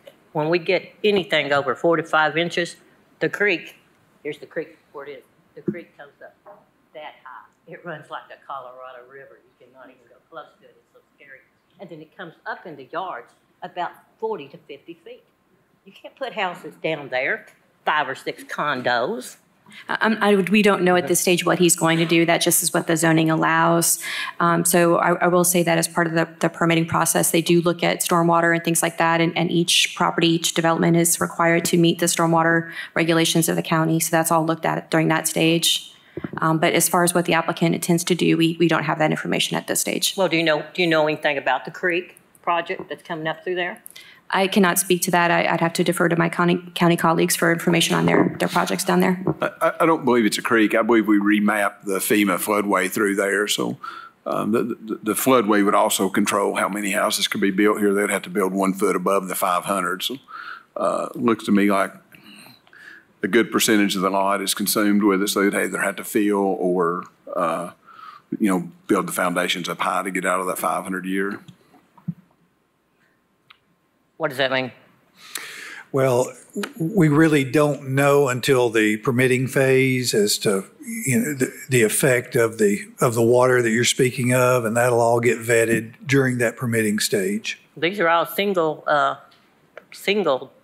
dwelling lots. Yeah. Okay. Well, thank you for your comments. Now, what's going on now? Will there be another hearing about it or what? Yes. Yes, there will be at County Commission. Thank you. Mm-hmm. All right. Commission? I'd like to make a motion we approve the RAs and as staff recommendation.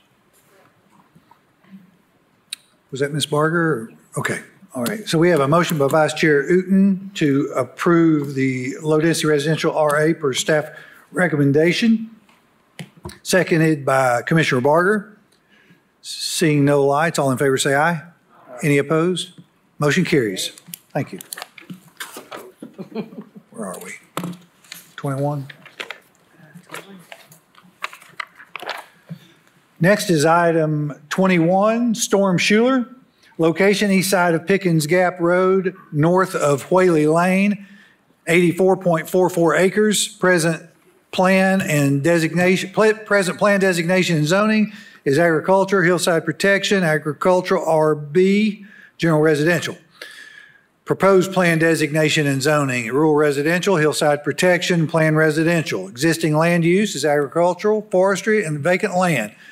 Density proposed up to 2 dwelling units per acre. This will require 2 motions. And the staff recommendation is to approve the sector plan amendment to the rural residential land use classification because it's consistent with development in the area. The hillside protection area would be retained. The second recommendation for a second motion would be approve the plan residential zone up to 1 dwelling unit per acre because it's consistent with the rural residential land use classification and surrounding development, subject to the one noted condition. Is the applicant present? Yes, Storm Schuler with Heartland Development, 307 Blue Peacock Way, Seymour. All right, thank you. Do we have opposition? When I see opposition and 21, we have, looks like we have 1, 2, 3, we have 4 people signed up. Cameron Hamblin. Cameron Hamblin, is Cameron Hamblin here? No, okay. Bobby Smelser, I see Bobby in the back there. So Bobby, would you like to speak?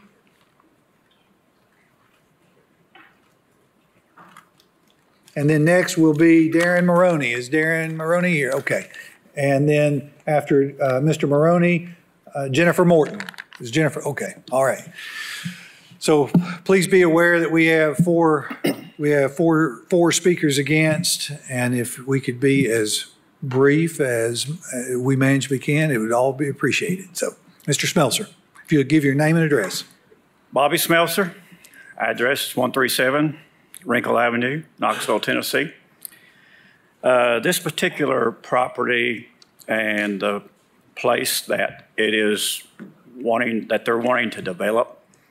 I was raised on Tarleton Valley, and I recently purchased my old home place, so I still have a lot of contacts in the neighborhood. And when you look at the road system there and you look at the environment environmental issues of it, and then you look at the wildlife. I just want to throw some things out there, then I'll touch on some of the others that are really important.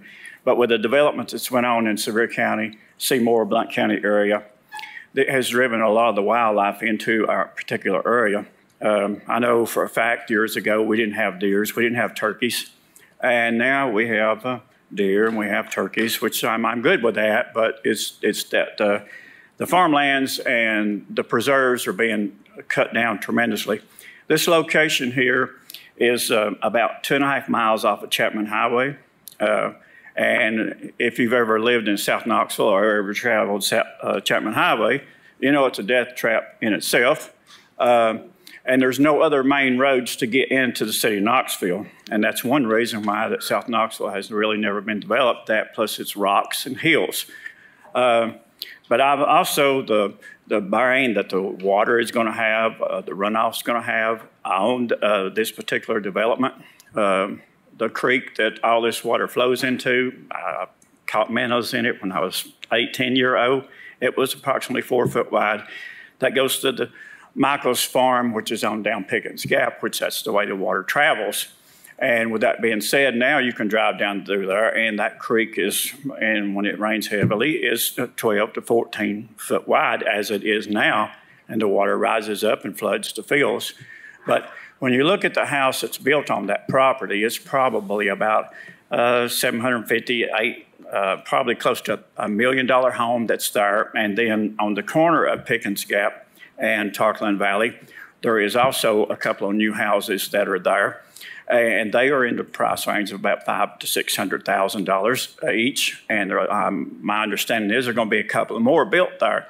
So, you know, I'm not totally against development by any means. I made my living. I'm a subcontractor, and I've worked for a lot of builders and worked down west, and I've seen all that change. 30 seconds, Mr. Smeltzer, if you could wrap up. 30 seconds. Okay. But point being is that I understand what the development is about, and it's for more people to find a place to live. But what I'm getting at is that when you look at this here and the plans that they have, and there's a D.R. Horton style house that is my understanding that we are looking at, and it does not fit the neighborhood. You know, if they want to put houses in according to what's on the property, or let's change it to agriculture, 1 house per acre, then that's something that we could all probably, we'll have to live with it either way it goes. But I would like to see, you know, it 1 house per acre and preserve as much of it as we possibly can. Okay. Thank you for your comments. Thank you. Next is Mr. Maroney. Yes, sir. Committee, thank you for the time that you guys actually take to do all of this and listen to both sides of the story. My name is Darren Maroney. I live at 704 Highland View. It's the old white farmhouse from the dairy that used to encompass this entire property and about another 500 acres. My wife and I bought it about a year, just shy of a year ago, thinking we made it to rural. We got out to a place where our daughter can run through the woods, no issues. Needless to say, we were kicked back on our heels a little bit 2 weeks ago when we received a notice saying that there's a planned residential development that wants to come into the area. 84 acres, 168 units is what they requested. The planning staff, I think, came back in a good way at 1 dwelling unit per acre. Even with that, it will change the character of the rural space that is so critical to the county of Knoxville and the city of Knoxville, why people move to this area. Tarkland Valley, McCammon Valley, all that area, if it gets developed, you're going to lose why people come here and why they want to move here. I'm not for a fast food housing development, something that's going to be falling apart in 5 years. I am a general contractor. I am a remodeler. I know what these houses do in a short amount of time. If we're going to approve something like this, we would love to see something of a better quality that comes into the area. But Pickens Gap is a tight area. People get hit almost on a regular basis. Coming down out of Greasy Hollow, if you know where that is, It's right there in Blount County. It's scary. I've been in the ditch in my truck before because of the amount of people coming through. If we have 1,500 new cars weekly coming through there, you're going to have some wrecks. Coming off of Highland View onto Chapman Highway, taking a left, someone's going to get injured badly. Running up Pickens Gap, up to Tarkland Valley, and going out Tarkland Valley towards Maryville, it's a one-lane road. We already know that Pickens Gap in Tarkland Valley is Motorhead Speedway. It's been that way since the 70s. It's fun, it's entertaining. You add an extra 1,500 trips a day, someone's gonna get hurt. So the clustering that is proposed for this does not fit the rural character of the region. If you pack 168 houses in 40 acres, I moved out to the country to be in the country, not in the urban area. So we'd ask you to please keep it at least at 1 dwelling unit per acre. Okay? Thank you, Mr. Maroney. Thank you very much. All right. One last thing. There's approximately 600 people signed the petition against this that I'll submit to you. Thank you. Thank you. Ms. Jennifer Morton. Hi, thank you for hearing my comments. My name is Jennifer Morton. I live at 8217 Pickens Gap Road. My husband and I have lived there for almost 25 years now. Even though I'm a lawyer, I'm here as a resident of the area and really don't have any experience in the zoning process. This is the first time I've done something like this. I don't normally oppose development but this area, I agree with Mr. Maroney on some things, and we did not coordinate necessarily what we were going to say, and I'll try not to be redundant and reiterate some of his comments. But I'm asking the commission to deny the application or at least postpone any decision on the rezoning application, and primarily for two reasons. And before I address those in a little more detail, I want to thank and appreciate the work that Mr. Reynolds did and recommending only 1 unit per acre instead of 2 units per acre. But that, given the hillside set aside, that still crams in over 80 homes in a very small acreage space. And so we believe that is still too many for the character of that rural agricultural area. So the parcel itself is isolated and disconnected from the development that's on Highland View. In fact, on Pickens Gap, you can't even really see that development there. When you drive up and down Pickens Gap, it is a rural area that is not attached to those other developments. And so now what we're hoping is that now that Knox County has invested in the advanced Knox plan, that new housing developments will be consistent with that plan because thoughtful development does benefit all of Knox County residents. The proposed development here conflicts with that advanced Knox plan, and our county leadership, our taxpayers, and the commission here committed to developing a plan that would benefit all Knox County residents with a data-driven strategy for future growth in Knox County. And I know that it, probably won't pass till tonight. It should pass tonight, and it should later, most likely be confirmed by the commission. But we ask that the commission not disregard this massive effort that's consumed almost 2 years and 1.2 million taxpayer dollars invested into research and input from experts and the public to establish guidelines for future growth in Knox County. And one of the main purposes that this was done was to, so that, as our population escalates tremendously, that it won't lead to sprawling subdivisions that are eating up valuable green space and farmland. People move to South Knox County from all over the country because it is a very unique, beautiful farmland area. We have the urban wilderness, we have bicyclists, outdoor enthusiasts. It is why my husband and I were attracted to South Knox County out of everywhere when we moved to Tennessee 40 years ago. So, Morton, if you could just summarize here, we're out of time. Yes. I want to also reiterate that the safety issues are real, and I do not believe that Mr. Reynolds addressed those adequately in the agenda review meeting yesterday. When you pull out of this proposed subdivision and turn left, you go into Pickens Gap. Pickens Gap is a gap, a very steep slopes on the side. The road gets very narrow, windy. I think Mr. Reynolds showed, 18 foot across in some areas, but it actually gets more narrow than that. You have to go down to a crawl and almost fall off the side of the road to pass anybody through that gap. And so we do have considerable concerns, not only with that gap area, but also accessing Chapman Highway is also a death trap. There is no light at the end of Highland View, which is the one, to turn left onto Chapman Highway there, there's no light. And going up Pickens Gap onto Tipton Station, there also is another trick that sends you to the left in a Y where you have to make a left with no light onto Chapman Highway, crossing 4 lanes of traffic. All right. So we've been very generous with the time here, Yes, so we need to move on. And Mr. Schuler, are you ready to speak?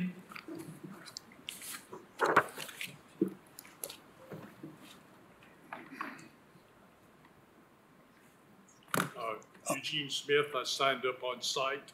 Okay, all right, come on up. What's that? Yeah. My name is Eugene Smith. I live at 8328 Pickens Gap Road on a 140-acre family farm, which has been in my family since 1959, so we're relative newcomers to the area. And the issue is that every time there's an attempt to build more houses in the back of the zone that we're talking about, they will have to run all the utilities down Pickens Gap Road, tearing up Stock Creek, which is a natural treasure for that area, and putting in sewer lines, electric lines. There's nothing back there. That's a 1-lane road that the current resident lives on. And the question in front of your committee is, who's coming to Tennessee? The lady who built on that property bought 80 acres and put a $2.5 million home on it because she thought it was a treasure. We in our area think our area is a treasure that should be preserved, and we need your help. Thank you. Thank you for your comments. All right. Mr. Schuler. I had signed up to speak, but I walked in after my name was called. Cameron Hamblin? Oh, yes. Is it okay? Go right ahead. Great. 3 minutes, please. Okay. Well, I am actually a newcomer to Tennessee. I am that C word, the Californian. And I know, sorry. But actually, I grew up in rural part of California. I grew up in orchards. My husband grew up in vineyards. We grew up where we were literally picking fruit off the trees, eating it, making mud pies. We really lived the rural lifestyle. But as the decades went on, our towns decided to continue to, under the guise of affordable housing and more housing, to fill in those orchards and those fields and the agricultural land. I had neighbors with pigs and sheep and chickens. All those animals now are no longer allowed in my old town in California. And we moved to this area specifically to have a rural experience for our children, the one that we had as young children. And to see people come in, buy parcels of land at a very reasonable cost to them, to then develop into these smashed up little bits of land, all these homes you can practically touch the people next to you. That is California. Do not California my Tennessee, please.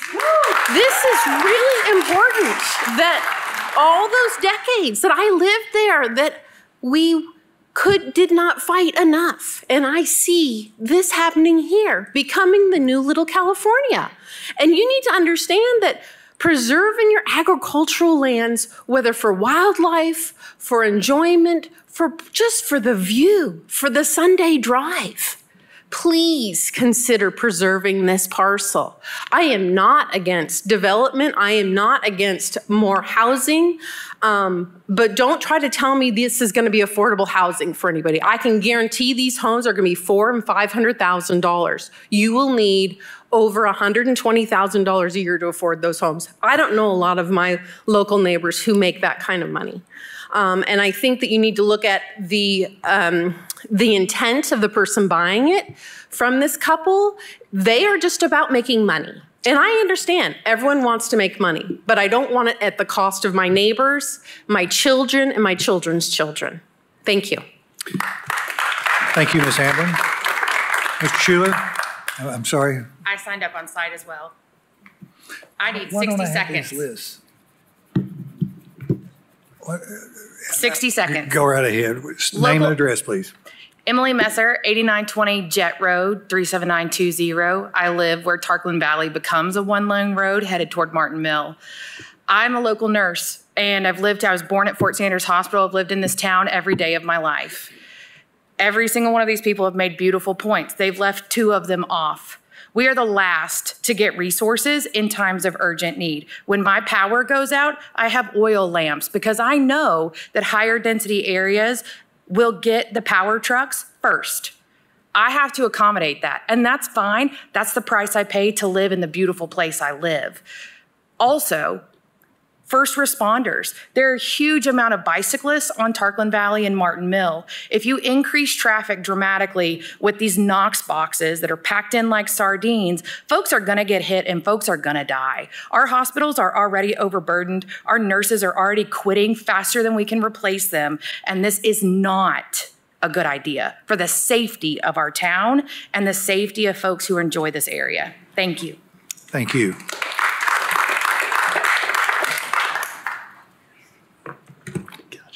I'd like to start out by thanking all the Planning Commission and the staff for answering these questions. As you guys know, this property is zoned at a current density of 12 dwelling units per acre by right, 40 acres of it is. A developer could go in and by right put a 480 unit apartment complex on the front of this property as it is zoned today. What we're asking for is to greatly reduce that density and spread it out over the entire parcel to PR of only 2 dwelling units per acre, or around 170 total units. All the utilities are there. Knox Chapman's run the sewer, the power's there, the water's there. A lot of the adjacent parcels you can see on the map are also zoned RB. There's been some examples at this meeting on Bob Gray Road and a couple of other places of what can be done in this RB zoning. And what we're asking of you is to allow us to use the PR, work with engineering, work with the staff to get a development plan that meets all these needs that the neighbors want. Thank you. All right. Thank you. Commission? All right. Commissioner Overton. Thank you, Chairman Hill. I first want to say, before I say anything else, that the concerns of the neighbors are valid. I'm typically for pretty big developments, but I totally understand the rural character of this property, the safety concerns and stuff. So please hear me before I say what I'm about to say. The notion that affordable housing is a ruse in Knox County is so displaced. I can tell that you're not from here, because people my age, which there's not a lot of people my age in this crowd complaining today, it is impossible to buy a house. I'm an attorney, my husband's an attorney. I've lived in Knoxville my whole life. My parents lived in Knoxville their whole life. My grandparents and my great-grandparents and my grandparents lived in Knoxville their whole lives too.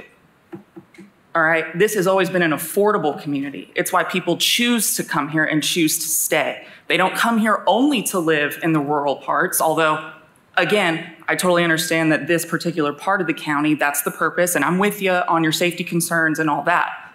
But I want you to know that the price of a house to the ratio to the income is worse than it was during the Great Depression. My generation cannot buy a home here. So if you want to preserve Knox County as a whole, it's about the people that stay here. It's about the Knoxvillians that are kind, that care about each other.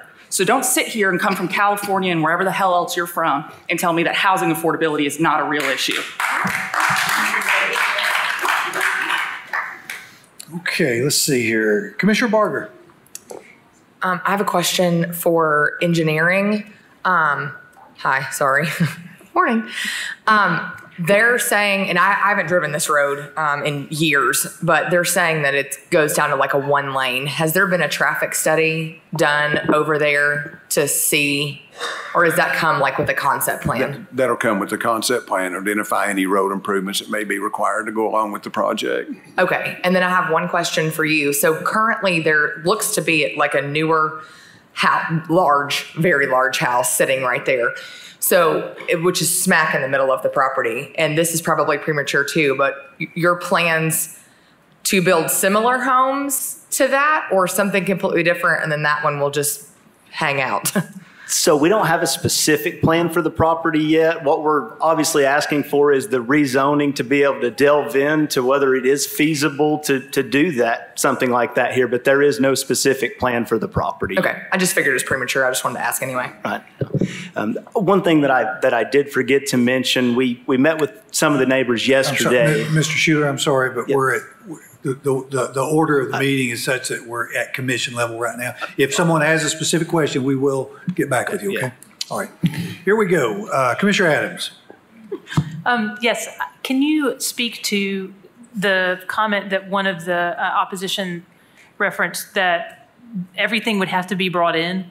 You said that everything's already there, meaning electric, sewer, da da da. That is correct. Yes, the water is there. The sewer is about 600 feet away from the property line. Knox Chapman installed it in 2019 as part of a basin plan for this whole entire area. There's an 8-inch line that runs from Highland View Road all the way to the High Bluff Pump Station, about 2.5 miles away. So the utilities are available to be tapped into. Can I ask engineering then, just to verify the opposition comment that Stock Creek was going to be torn up, that there was a lot of damage that was going to be done by bringing these in, but it sounds like the utilities are already there? Yeah, that's something we wouldn't know until we get to the concept stage, but I take what he's saying for his word. Any work in the stream too would be regulated by TDEX, would require ARAPs, and they would have to remediate the stream. So there wouldn't be damage to the stream without TDEC overseeing that. Commissioner Shelso. I'd like to make a motion to approve the sector plan amendment to rural residential land use classification per staff recommendation.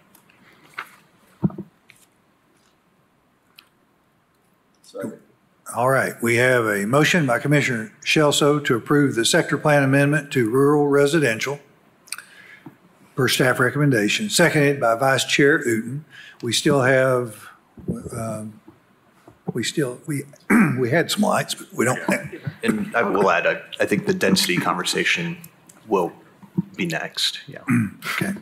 Would you all like to hold your conversation until after? Okay. Or you want it now? Yeah, I was just going to make a comment before the motion was made, but we'll give it to you now if you'd like. Commissioner Huber, go right ahead. Well, I guess one thing I wanted to follow up on, you'd mentioned, Mr. Schuler, that you had met with a few neighbors. Is that right? Yes, sir. We met with Mr. Smelser and Mr. Morn yesterday. Okay, and how'd that conversation go? It went well. They, we talked about the current density versus the new density that we're proposing, and they asked, about adding some additional estate size lots in the back, which we hope to do. Sure, sounds good. And I think that's an important point. Again, we've talked about the growth policy plan that hopefully will be passed this afternoon down in Farragut. But the zoning prevails. I mean, if you've got an RB piece of property and the new growth policy plan changes and has it going to rural living as it does, the zoning will rule, which will allow up to 12 units an acre. As you mentioned, it's 460, 470 homes that would be available there. I think this is a good opportunity. And one of the opposition, I appreciate her bringing up the new plan. because there has been 2.5 years and $1 million+ spent on it. But I don't think it's in conflict personally with 2 units an acre, because I mean, if there's sewer availability, the water's there, the utilities are there. I recognize that, you know, maybe some of the roads get a little more narrow in areas. But gosh, I was looking at the staff report and it said there's up to 70 feet of right of way, I think, in some areas on the road. So I think, you know, in Knox Chapman running utilities out there, the way the utility companies generally operate are, you know, they want to run their utilities where the growth is going to go. So, I mean, they lay the sewer lines and the water lines, that type of thing, in anticipation of growth. I do see, you know, that there is a lot of rural area around there and very much respect that. But I just don't think that 2 units would be against that. We just, a couple of months ago, you know, we just had a big zoning right up on Chapman Highway discussion with a lot of utilities and with Thunder Mountain properties up on Chapman Highway. And a lot of new infrastructure has gone into that section of Chapman Highway recently. And this is, I don't know, 1.5 miles, give or take. I don't know exactly how far off. I just wanted to make the comment that I think it's in line, not out of line. Thank you. Okay, we have a motion and a second on the floor, and that is to approve the sector plan amendment to rural residential. I'm sorry. I thought you were going to. I changed my mind. I did have a question. Okay. Okay. And I'm going to have something after this vote. So clarification, Mike. What density under agriculture can be developed on this property? Under the agricultural land use? Yeah. It recommends up to 1 dwelling unit per acre.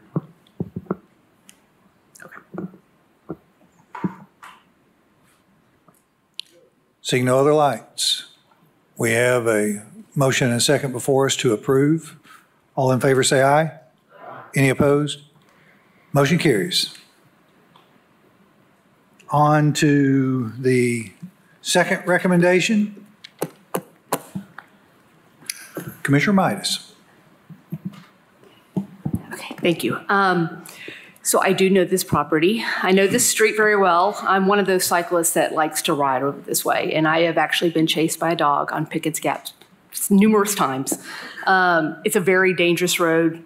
I hate this vote because this is exactly what I don't like to see in South Knox County and throughout Knox County. But unfortunately, with it zoned RB, I think our hands are kind of tied. And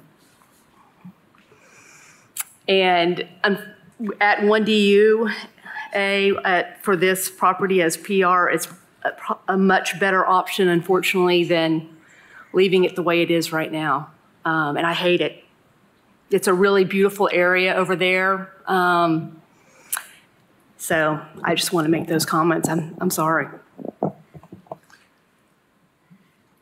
All right, Commissioner Shelso.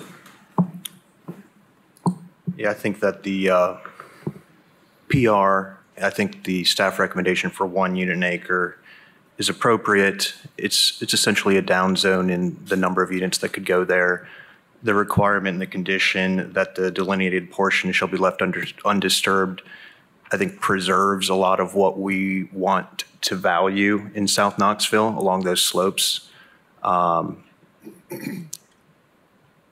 And I think that once you take that area out and you concentrate that 1 unit per acre, what's actually built out is still going to be, relatively dense. And so I don't think the request for 2 is appropriate. And I'd like to make a motion to approve 1 unit per acre per staff recommendation. All right, we have a motion to approve plain residential up to 1 dwelling unit per acre by Commissioner Shelso, seconded by Commissioner Midas. And I see Vice Chair Uten would like to speak. Go ahead, Mr. Vice Chair Uten. Thank you, Mr. Chair. You know, I want to go on record here to say that, you know, Commissioner Shelso pointed out the real threat of this RB zone. And if it wasn't for that existing RB zone on this property, on the flat part of the property with access to utilities, I don't know if I would have even supported the zone change, quite frankly, because I do hear what's going on. But to me, this is a defensive mode. I think there's a lot of people that would take advantage of this if we didn't protect it with this PR. So I would support his motion. All right. Everybody clear where we are? We got a motion to approve one dwelling unit per acre per staff recommendation. All in favor say aye. Aye. Any opposed? We have, how many noes we got? All right, one no. Motion carries. Thank you.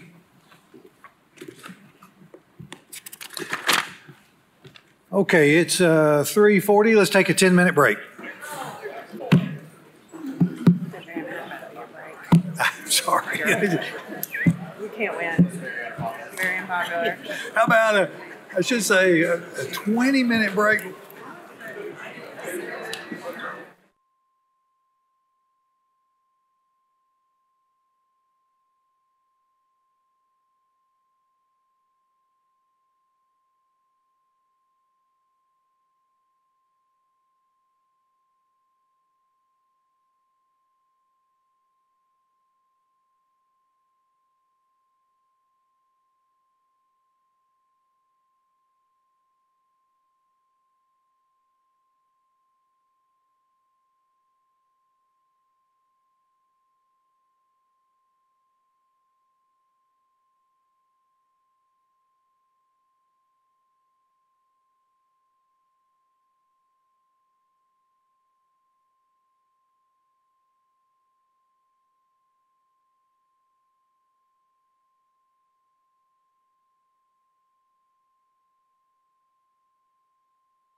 Get rolling again. Everybody okay? Here we go. Next item. Number 22.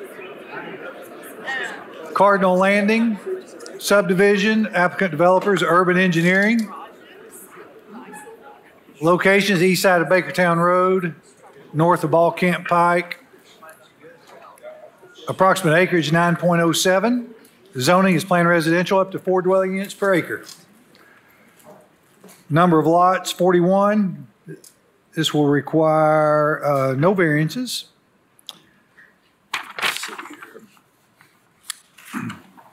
But it will require, looks like, 3 motions. Staff recommendation is to approve the alternative design standards based on the justifications provided by the applicant and the recommendation of Knox County Department of Engineering and Public Works.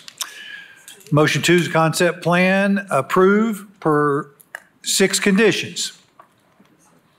And motion 3 is approve the development plan for up to 41 attached houses on individual lots and a peripheral setback reduction to 15 feet along the southern property line for lots 18 through 33 as shown on the development plan, subject to the 3 noted conditions. Is the applicant present? Chris Sharp, 10330 Hardin Valley. All right. Do we have opposition? Yes. We have opposition. All right. Okay. All right. Would you like to proceed or defer? I'll defer, please. Okay. All right. And at this time, we'll have the opposition speak.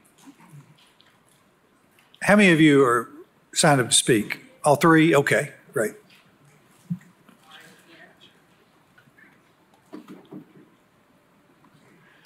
Hello, thank you for your time and listening to me. My name's Diana Martell.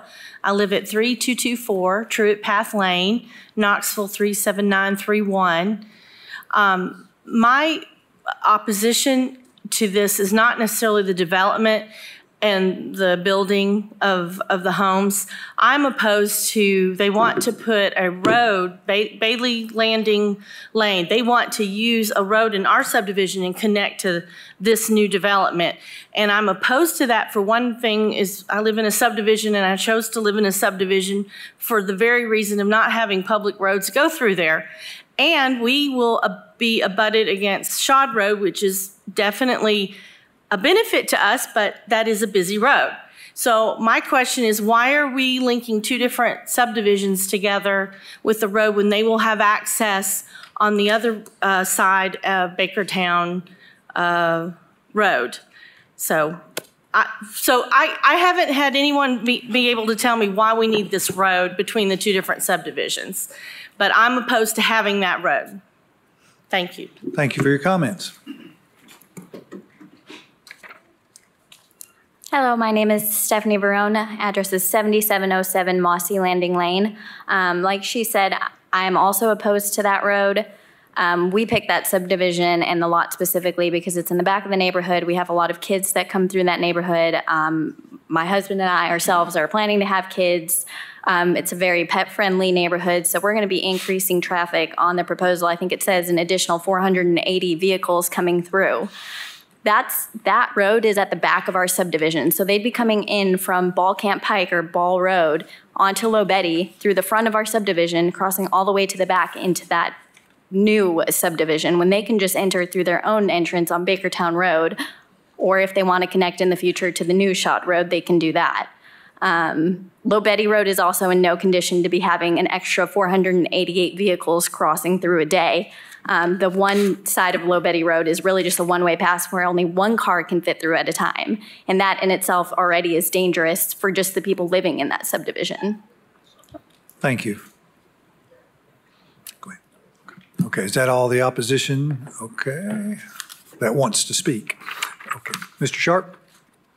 I guess the road connection is actually, the county wants the connection, and it actually benefits their subdivision because with the Shod construction, that intersection of Bakertown and Shod will be signalized. And if I'm not mistaken, there's not a median opening Is that right? There isn't a median opening on Shide where their main access point is. So it really, I mean, in my opinion, it helps both parties. All right. I imagine our primary access will be Bakertown Road. Director Snowden or Mr. Elliott, would you all like to comment? Yes, we support the connection. Okay. All right.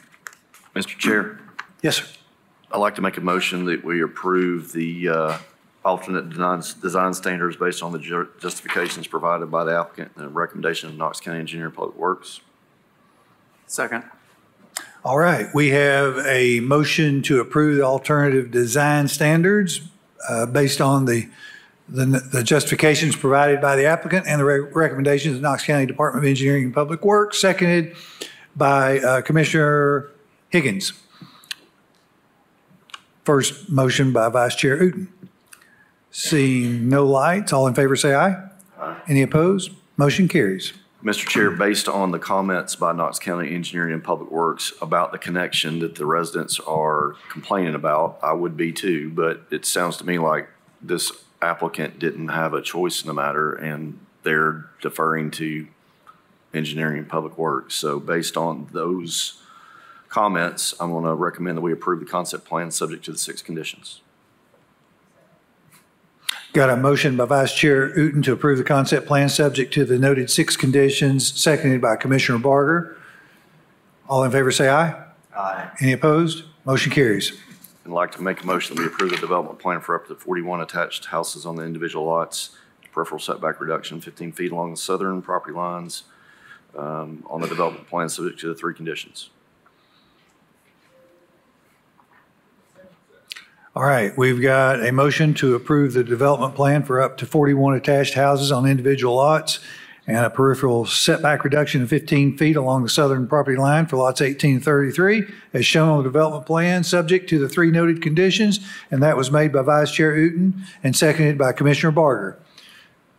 Seeing no lights, all in favor say aye. Oh, I'm sorry. Let's before we vote, Commissioner Shelso. Yeah, I'd like to address a couple things about the connectivity. So some of the residents here know that that's one of the regulations of our subdivision rules to promote connectivity. And this is going to provide another access for your subdivision to leave as well.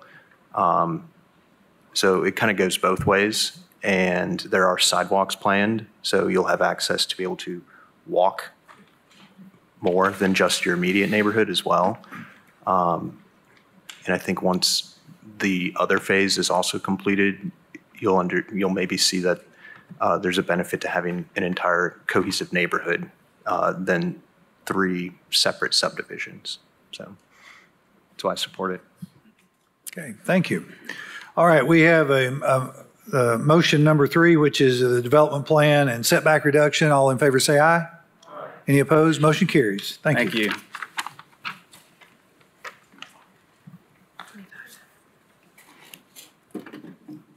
Agenda item 25, subdivision, Bodak LLC on North Shore Drive. Applicant developer, Bodak LLC, location south side of South North Shore Drive, west of Harvey Road.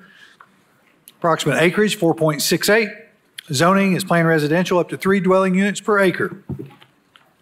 Existing land use, agriculture, forestry, and vacant land. Proposed use, detached residential subdivision. Number of lots, 14. Let's see, this will require no variances. And no alternative design standards required. Staff recommendation, this is going to require 2 motions. And the first motion, staff recommendation, approve the concept plan subject to 5 noted conditions. The motion 2, staff recommendation, approve the development plan for up to 14 detached houses on individual lots and a peripheral setback reduction to 15 feet along the eastern boundaries of lots 7 through 10 and common area 3, 20 feet along the western boundaries of lots 1 through 4 and common area 2, and 25 feet along the rear and south side of the property as shown on the site plan, subject to the 1 noted condition. And I see the applicant before us. Do we have opposition? All right, we have, okay, is it, Mr. Dodson? Mr. Dodson, okay. Would you like to proceed or defer? I'll go first just for a little bit sure. here. David Harbin, 4334 Paper Mill Drive here in Knoxville. I'm here on behalf of my clients, Mr. Jim Bodak, who will be developing the subdivision, and I think his son Jason will be building all the houses out there. It's a small development. We've got 14 lots. That's access to a minor arterial right there. All the water and sewer is available.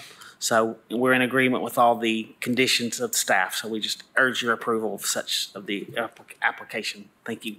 Thank you. Mr. Dodson, would you like to speak?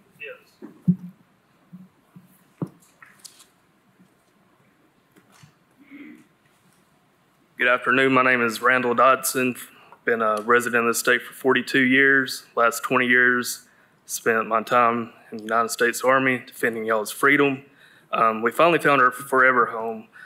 And just to give you guys a little bit of information on the landowner, Mr. Winston Cox, he's got 2 dirty deeds right now. He refuses to turn over the common areas to Oak Creek. There's pending lawsuits going on. Just to let you guys know the safety concerns on Harvey and North Shore. These people are asking for 2 different entrances coming off the roads. The infrastructure is not there to hold the 140 homes across the street and the 14 back behind my house. There's also environmental concerns. I sit in my backyard sometimes, and I do see wildlife such as large birds. I think there needs to be an environmental study done on this property through TDAC and TWRA before proceeding with this. I strongly oppose to this. Thank you for your time.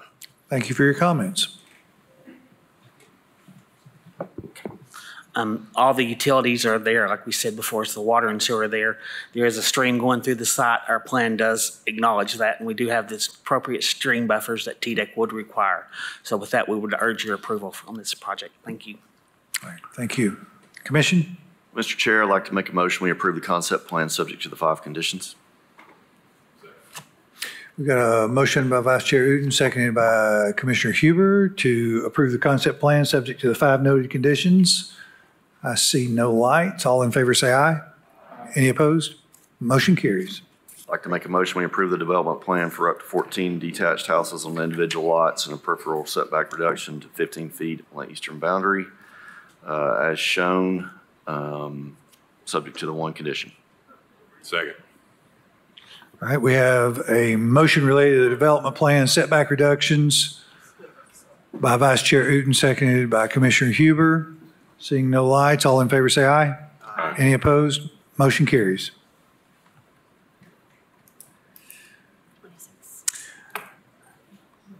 Next is agenda item 20. Next is agenda item 26, which is Price's Point, applicant developer, Heartland Development. Location, west side of East Governor John Sevier Highway, west of French Road. Approximate acreage, 36.87 acres. Zoning is planned residential. Less than 4.5 dwelling units per acre.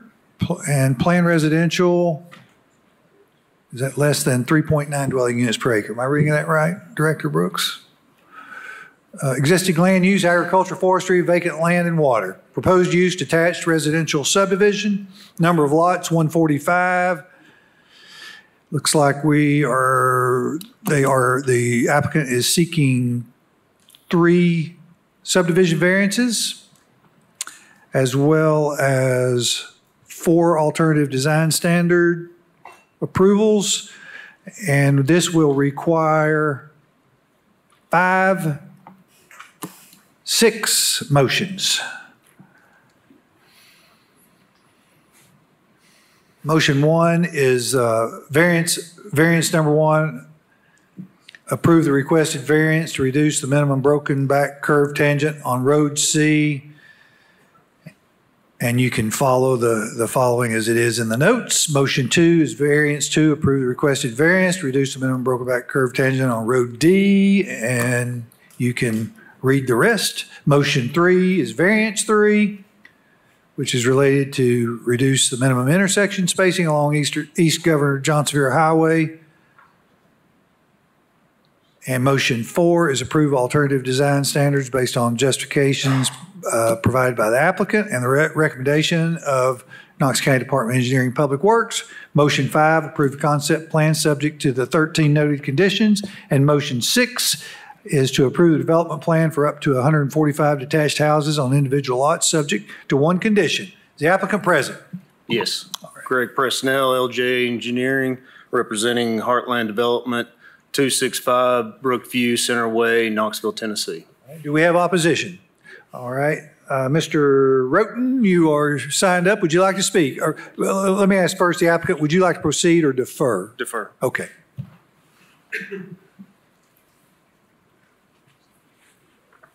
Thank you. My name is Dale Roten. I guess everybody knows me today, unfortunately, but we were here on this same subdivision back 2 years ago. The variance is they're trying to adjust the Johnsonville Highway turn that's in the center lane that joins our farm and a lot of other people on French Road. They're trying to reduce the turning lane. There was a fatality there last month at exactly where they're going to put their road. There was one last year right up on the other side. There was one around the curve. It's a 90-degree curve. If you're familiar with Johnsonville Highway and Veterans Cemetery, if you're going toward Chapman Highway, Chapman Utility District, that huge curve, 9 degrees, and it must be 700-800 feet. I don't know. It's the whole length of this property. They're having a problem with the sight distance as well, which is a variance, to try to get one exit on 2 large pieces of property and put roughly 145 to 150, 140 something houses on this property. We don't oppose it. I mean, we don't at all oppose the subdivision. It started at 3, then went to 4. Now it's at 4. There's one entrance into the whole subdivision. There will be a school bus that parks right on this curve. They cannot go in this subdivision. There's only one turnaround at the bottom of the subdivision. All these fatalities, I got 7 grandkids that pull out there every day about 8 times. And I'm scared to death of where this is located. And I don't know if TDOT has been involved yet or going to be involved. They are involved already. Have they approved this? They have not. Okay. It's really scary. I mean, it is definitely scary. And on the second thing is they've allotted 4.2. The subdivision is comparing it to down the street, Surrender River, which she can't be here today because she's working. You know, it's like 1/3 the density. They got a good density, and then they bumped a little density because everyone's wanting to improve and I understand this. People need to be a place to live. But they have clustered the front of this 4 per acre to 10 an acre on the main scenic highway. Can they not cluster it on the back part and at least leave the regular density on the front 2 or 3 rows of the subdivision? I mean, there's probably 20 rows. I mean, you know, I just don't understand. And I think the clustering may be why I'm here today, because I know y'all got TDOT's got to look at it, thank the Lord, but the clustering on the front, I know we've got 50 feet buffered. You're going to have a little zone. You're going to have hopefully trees, like she suggested earlier, all the way down this road to try to hide some of this, because it's really not very suitable to the neighborhood. I hate to say that, but anyway, can I ask the committee today to please put the clustering, if there is clustering in the back part, at least on the scenic highway, to make it look good to the, I mean, all these other, every house on this area is 2 to 3 acre lots, which I understand, that's just privilege, and thankfully have the privilege. And I want neighbors. The other neighbors are great, but I certainly don't want traffic problems and this turning in of one turn in on this thing. They had another turn in on the other lot up here, and they took it out on the second parcel, and I don't know why they took that out. At least it will relieve some of this traffic on the curve. It's on the curve on the other side. There's no way to get out without being on the curve. So when you do turn left, and maybe he can verify, when you turn left coming out of French Road toward town, you have to get in the turn lane just to get over, because if you go straight over, you're gonna get hit. I mean, my wife's already had accidents there. I'm sure it's not a very safe place to pull out. But you got to use it just to get over, like a two-stage. And if they cut this turning lane down and don't put a whole turning lane in, I don't know where you're going to turn. Because if you're going to go this, you turn left, go to a town, they're turning the other way to get on the other side of the road, you're going to just hit head on in about 100 feet or less. So it's really I don't know if you can do anything about that. I hope that you can wait and let at least TDOT approve this before. I just don't know how, but at least as far as you're concerned, the clustering would be in the rear part and give people, if they pull in more than 50 feet, if you've got 150 houses and they get any bit out in this road, there's not going to be a wreck. It's going to be a chain reaction because it's a 90-degree turn. And I wish y'all would drive by. If anyone here may know that area, but it is dangerous. Thank you. Thank you, Mr. Roten.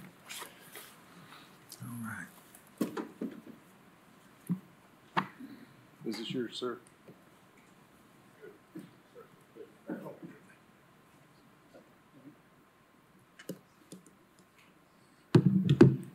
The variance request we are asking for is to move the entrance to the neighborhood to the other side of the property so that you do have more sight distance on that curve. You moved it on the side that I live on, French Road. You moved it from Old French Road. All right, if you'll please address commission here. Yes, sir. I grew up in this area. I grew up on Hopewell Road. I'm very familiar with French Road. I used to go French Road all the time, and I designed the Veterans Cemetery there in this area. So I'm very familiar with this area. But the reason we're moving this down to that location is, one, it makes a better, safer road entry into the neighborhood, but it also gets away from turning conflicts of French Road to give you storage on French Road. If you do need to pull out, the turn lane is not going to be disturbed. We're following guidelines on sight distance and as well the turn lane or the decel lane turning into it. Any other comments? The clustering, where we can't cluster on the back of the side of the property because there's a hillside protection zone in that area.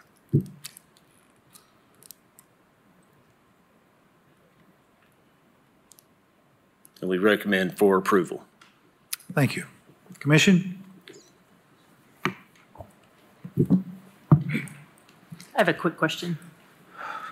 Commissioner Adams? Is there truly only one entrance and exit? Yes, this plan only shows one entrance and exit to the subdivision. And is that, am I remembering correctly, it's 150 is the thing that trips you over to having two? For multifamily, you would have to have two at 150 or at 250. For single family homes, we don't have a requirement for two entrances. Okay. Correct. At about 150 is when we start looking. I'm sorry, over here, Mike Reynolds. Around 150 is when we start looking for that second entrance if it's possible, but it's not a requirement.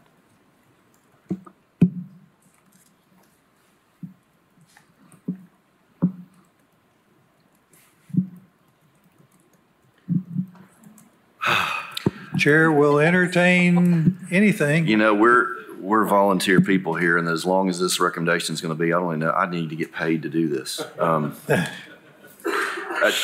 In all seriousness, though, he did bring up TDOT, and so I know that this access would obviously be subject to the approval of Knox County Engineering and Public Works, and obviously they would require a permit from TDOT in order to let this go past the design stage and get to a permit. So I feel confident that everyone that would need to be involved will be involved. So I'm going to make a motion that we approve the variances, the three variances as submitted with the hardships stated below in the staff recommendation. Looks like there's 4 hardships per those 3 variances, and I would recommend approving them based on those stated hardships. Okay, so you're grouping the three motions. Not just the variances. The bases. The first motion would be to approve the three variances subject to the staff recommendation noting the 4 different hardships per variance. Okay, all right. So we've got a motion by Vice Chair Uten to approve the 3 variances as seconded by Commissioner Barger. Seeing no lights, all in favor say aye. Aye. Any opposed? Motions carry. I'd like to make a motion that we approve the alternative design standards 1, 2, 3, and 4 based on the justifications provided by the applicant in the recommendation of Knox County Engineer and Public Works. Second. We have a motion by Vice Chair Uten to approve the alternative design standards as stated and seconded by Commissioner Higgins. All in favor say aye. Any opposed? Motion carries. I'd like to make a motion that we approve the concept plan subject to the 13 conditions. Second. We've got a motion by Vice Chair Uten, seconded by Commissioner Shelso to approve the concept plan subject to 13 noted conditions. All in favor, I'm sorry, we got a light on here. Commissioner Adams. I just wanted to say that I'm supporting this in response to Buffer. the comment about landscape buffer, that that is included in these conditions, and that's one of the reasons I can support it, because of the 50-foot landscape buffer.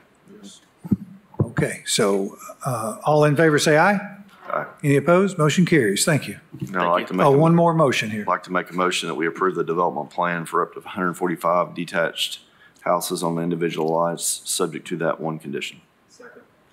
We have a motion by Vice Chair Uten, seconded by Commissioner Higgins to approve the development plan for up to 145 detached houses on individual lots, subject to the one noted condition. All in favor say aye. Any opposed? Motion carries. Thank you. Thank you, everyone.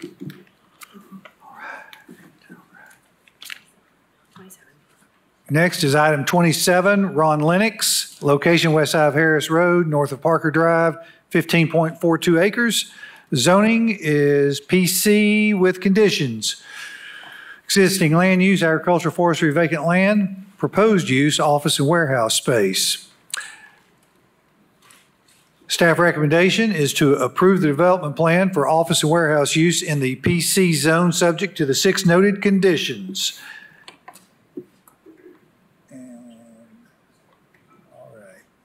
And the applicant is present. If you'll state your name and address, please. Tyler Smith with Skilled Services. I'm representing Ron Lennox, 2800 Hoyt Avenue, Knoxville, Tennessee. All right. Do we have opposition? Any opposition? See, we do have one opposition. All right. Did you sign up to speak? Okay. All right. Would you like to proceed or defer? I'll defer. All right. Would you like to come up and speak, please?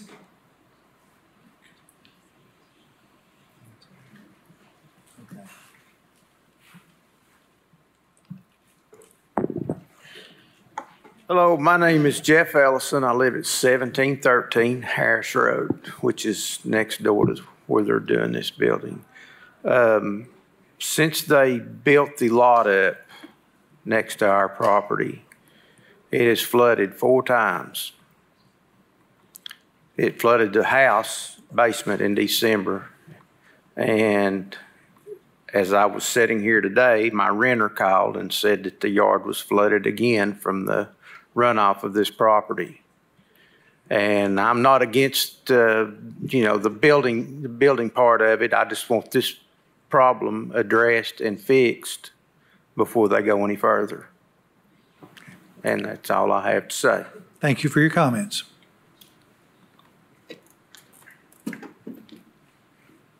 There's a joint drainage basin at the front of the development that's shared by the 4 lots just to the south of that building. And when we do the development to the top 2 pieces of land, it's currently rough graded and has been sitting like that. But when we are able to build on that, the storm drainage would need to be fully developed, which would route a lot more drainage into that drainage basin. Thank you. Commission? I guess my question is, are they allowed to grade like that before? And did they ask to get a permit to grade that property? I believe they got a rough grading permit to do the grade work, but they didn't have a plan approval for anything other than just the rough grading of the site.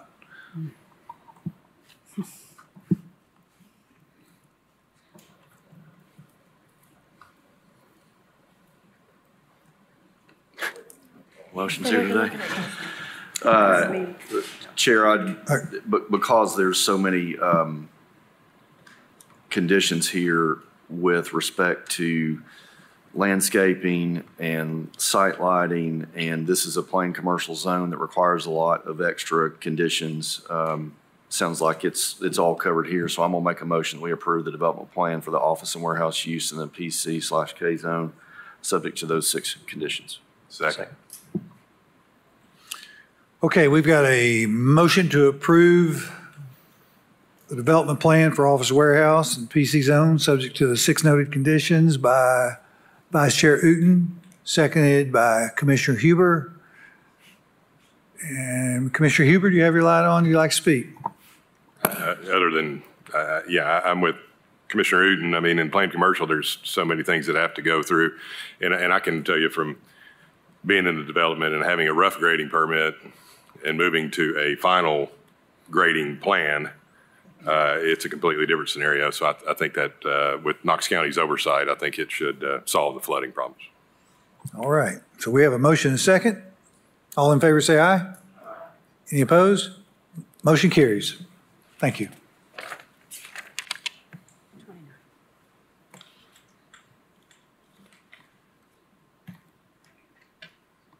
Next is agenda item 29, and I believe that Commissioner Higgins will be recusing himself from this case. The applicant is Henson Developments, LLC, location northwest side of Westland Drive, northeast of Viker Lane. Approximate size of tract, 3.86 acres. Zoning is planned residential up to 12 dwelling units per acre. Existing land use, agriculture, forestry, and vacant land. Proposed use, attached townhouses on a single lot. Staff recommendation is to approve the development plan for up to 46 attached townhomes and the reduction of the peripheral setback to 20 feet along the western boundary and to 15 feet along the northeast boundary behind Unit 28, subject to the 5 noted conditions. Is the applicant present? Drew Staton, P.O. Box 11315, Knoxville, Tennessee 37939. Do we have opposition? Okay, we have opposition. Okay, Joel Reyes. What's that? Yeah. And then next will be David Richards, then Greg Gwynn, and William Daniels. Defer. And I'm sorry, would you like to proceed or defer? Defer? Defer, please. Okay, all right. And if each of you would limit your comments to 3 minutes, please. Hello, I'm Joel Reyes. I live at 9514 Continental Drive, Knoxville. Thank you for the opportunity to speak today. Some of my Westland Drive neighbors are here with me out of concern that this board might approve a reduction to the setbacks by our Westland Drive homes. The developer has many attractive building options he can pursue with this land that do not require variance to the setbacks. This is not a case of hardship, therefore we are asking this board to reject the proposed plan and require the developer to respect the 35-foot setbacks around the perimeter of the parcel. If issued, this unnecessary variance would set a terrible precedent on a small, already congested 2-lane road. We need the 35-foot setbacks to maintain privacy, prevent congestion, and provide green space, which aids in the absorption of rainwater, which have we seen, we get lots of around here. Additionally, this development is not consistent with the other neighborhoods in the area. Please reject this plan and require the 35-foot setbacks. Thank you. Thank you.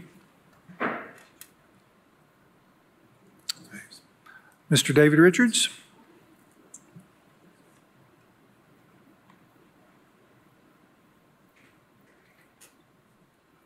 Hey, my name's David Richards, 7917 and a half Westland Drive. That puts me on the northeast side of this.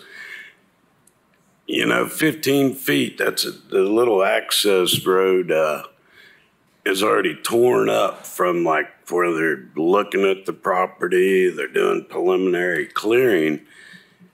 They just got done paving Westland out there. If y'all are familiar with between Morrell Road and Ebenezer, it's tricky already. So I don't know about a left-hand turn lane coming from Ebenezer into that. It had only 4 single-family homes originally, and now you want to put 47, which that's almost 100 more cars to me. So I'd rather see it shrink down, put the rules in. I reckon the rules are there for all of us on the setbacks, and go from there. Thanks. Thank you. Mr. Greg Gwynn. Greg Gwynn, 8101 Westland Drive. My property's to the west of that, where they want to drop that down to 15 feet. And I've lived there 69 years. So I think it needs to be better done and not 46 townhomes and 90-something cars. That we're going to have more cars and townhomes than we are trees. So I think you need to reconsider approving this. Let them do something else, but nothing like that. You know, I'd rather have a Weigels. Thank you, Mr. Gwynn. Mr. William Daniels.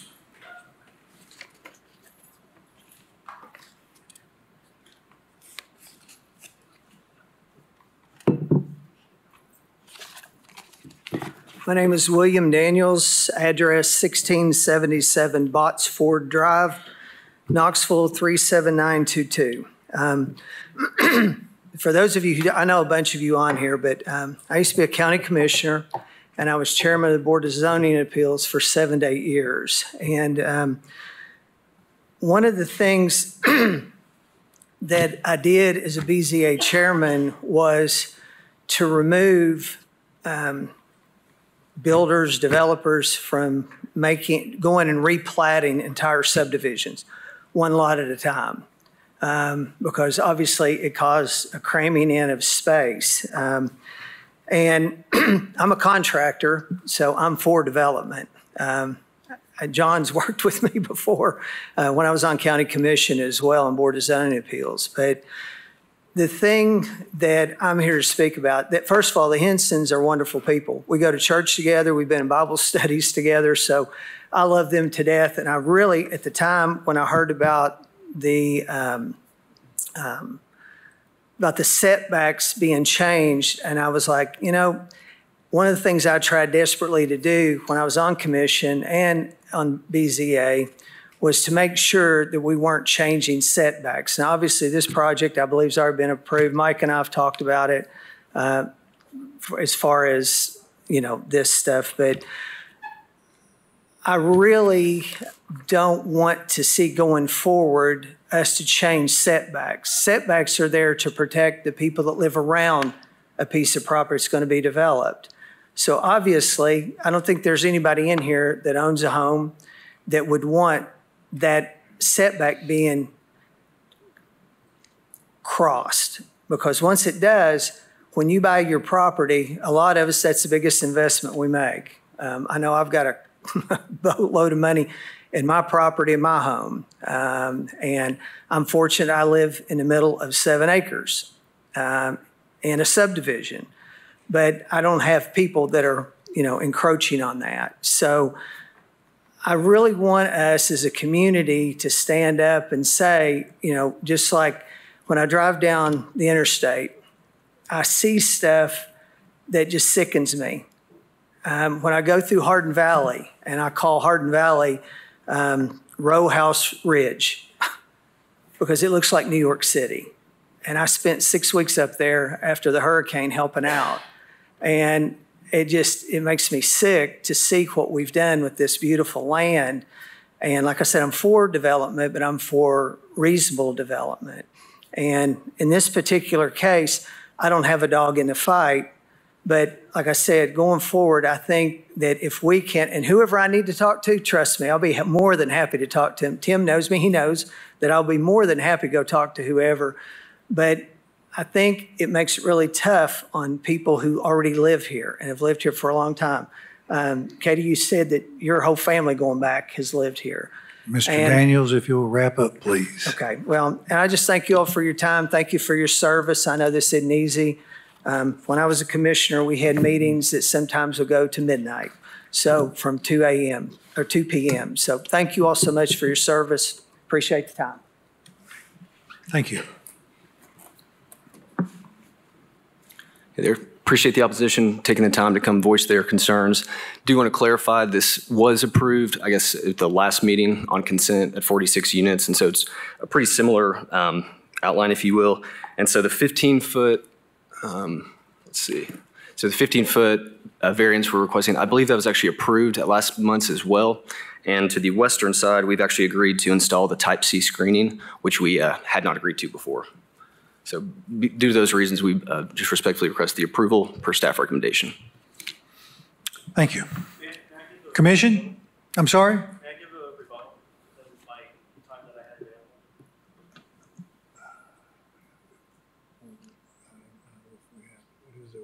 What is the order?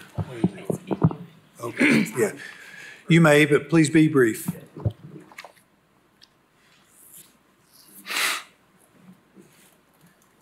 I just want to say that if these zoning setbacks were approved previously, I, as a landowner in this neighborhood, was not notified. I really appreciate that I was notified this time that, important decisions were going to be made that affect my property. I was not notified, and I was not given a chance to come and voice my concern against that. And none of my neighbors were as well. Thank you. All right. Commission, let's see who we got over there. Okay, Mr. Reynolds. I just wanted to clarify. So the previous plan that they're referring to was approved in July of 2023. It was a different design. The Planning Commission did approve peripheral setback reductions, but with a new plan, we reconsider those. So you can't take that into consideration. I mean, you can consider if you want to, but I mean, those aren't set in stone. We can require different peripheral setbacks if we care to with the new plan. Thank you.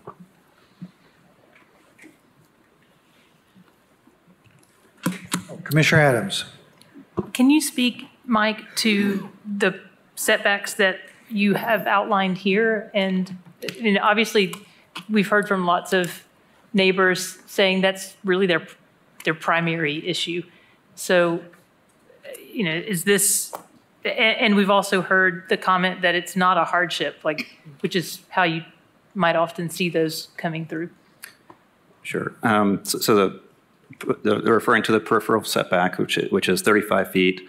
The Planning Commission has the authority to reduce that to 15 feet when adjacent to residential type zoning, which in this case is the case. So it's not a variance like the Board of Zoning Appeals has to, that the Board of Zoning Appeals approves where there's stated hardships and such. We look at these on a case-by-case basis and determine whether they're appropriate or not. And we can require additional things like landscape screening if we want to. If we approve a reduction, we can require landscape screening even without a reduction on peripheral setback. So like I said, we just look at those on a case-by-case basis. There's not any particular process for review and approval of those. Chairman, can I please add something real quick? Do you provide something? Bear with me just a minute here. We may have some commissioners addressing you. Hang on one second. Commissioner Shelso. Mr. Reynolds, would you be able to, I mean, I guess I'm looking at it too. There was on the one we previously approved, it looks like there was a 15-foot peripheral setback, but that was just on one corner and then like a 20 on the other. I guess this plan basically brings the units closer to the exterior, right? And that's why there's more peripheral setback requests. Well, previously the peripheral setback was a 20-foot peripheral on the western boundary and then only a 15-foot peripheral on the top northeast corner next to the detention pond. They haven't changed. So this plan has the same peripheral setback request as the previous plan it is, but you are correct that because they reoriented the units, before they had very few units that were up against the peripheral setback. Now the units are pushed to the exterior of the property, and now we have more units along the edge, along the peripheral. Okay. This is just my opinion. I suppose I liked the first concept plan better. I liked the kind of center court that existed, and it didn't seem to put as many units closer to the neighbors. So I'm not sure why there was a change. But, it's the same types of setbacks, so I don't think we're really changing what's going to affect the neighbors that much. You're moving the roads away from the neighbors and putting structures next to them instead, which if I lived in one of those properties, I'd prefer to look at the back of a structure as opposed to traffic. So I'm kind of split on it because I liked the previous design as a whole, but as a neighbor, I think I would prefer this. So I don't know. Mr. Statton, would you like to make a comment? No, sir. Thank you. Okay. All right. Commissioner Barger. Just one quick clarification for, I guess, staff. I'm looking at the concept plan and also reading the comments. And on the concept plan, it looks like there's just a landscape buffer on the southwest corner and doesn't go all the way around. Am I reading that right? Yes, on the landscape plan, so the proposed landscaping, you're right, on the western boundary just has the landscaping closer to what, I guess the southwest corner of the property, closest to Westland. There's a recommended condition in the staff report to extend that landscaping, I guess, to the north as far as the units go.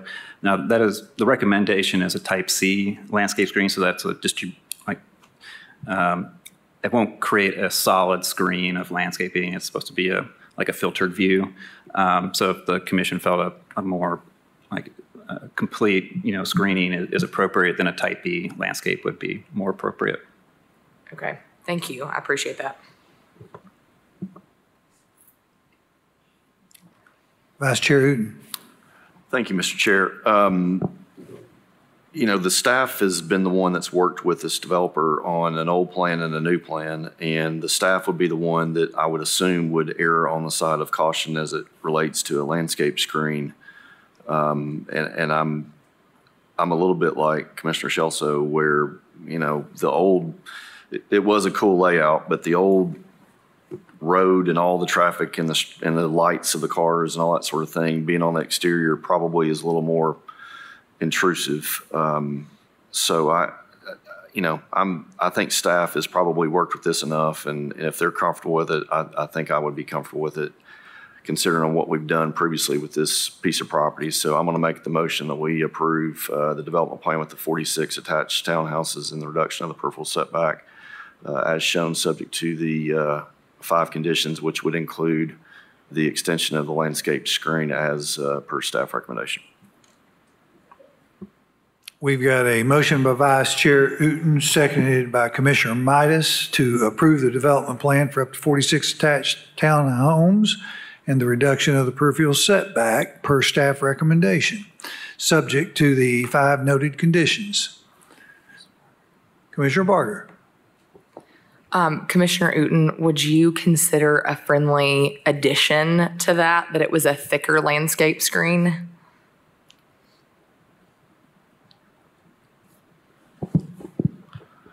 this is tough because you know I like you. Just for the neighbors. You know, so we'd be talking about a type B instead of a type C is what you're saying? Yeah, I'm very familiar with this area, and you look across the street at Highland Point or Highland Row, and all of those condos and townhomes are hidden behind trees, and the neighbors can't really see into that neighborhood. And this one's more kind of out in the open. So to kind of satisfy neighbors, I was thinking, you know, that it would be nice to have a thicker screen go around the property. Just a thought. While you contemplate that, dear Vice Chair, let me ask Mr. Reynolds his thoughts on the matter. Well, I just wanted to make sure everybody understood. So the staff recommendation is just to extend the additional landscape screening where the peripheral setback is being reduced, but not around the entire peripheral of the boundary of the subdivision or the development. I think you know, either type B or type C would be appropriate in this location. I'd recommend the type C just because the existing development behind the existing houses to the west, particularly, are closer to Westland Drive, and the trees might provide because views will for the most part be at an angle, so you'll screen more than if you were looking straight on.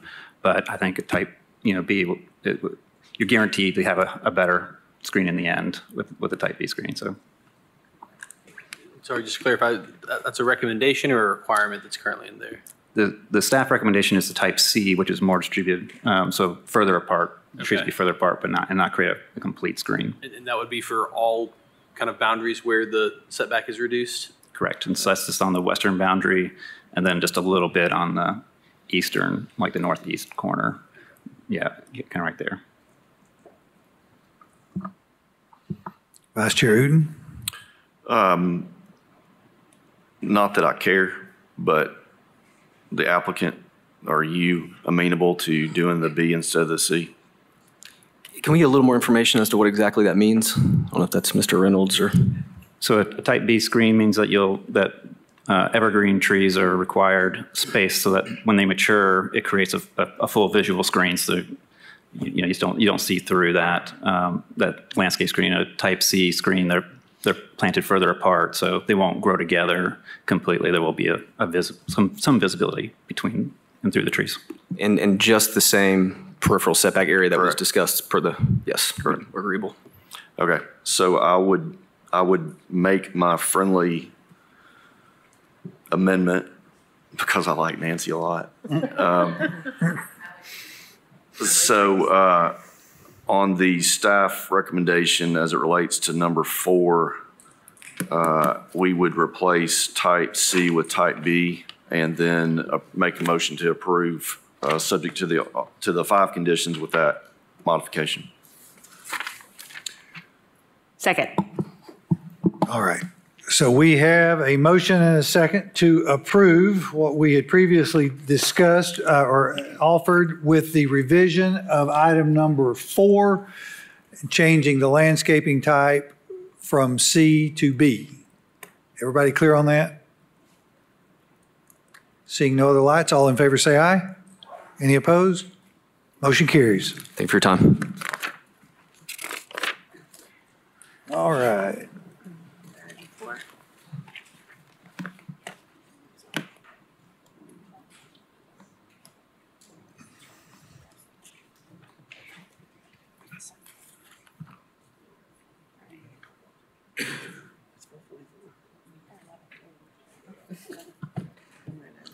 All right, next is item 34. This is the Knox County zoning ordinance amendments pertaining to the CA and CB zones.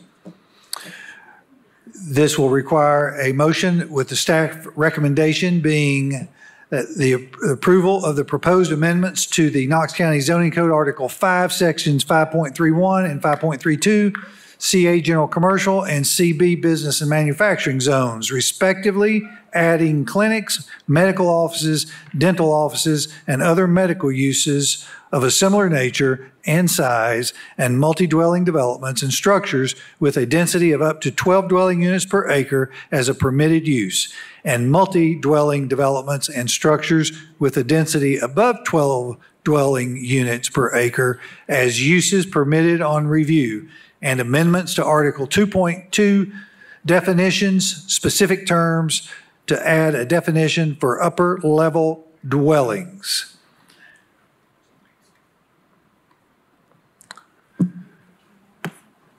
We have Councilor Mullins that would like to speak.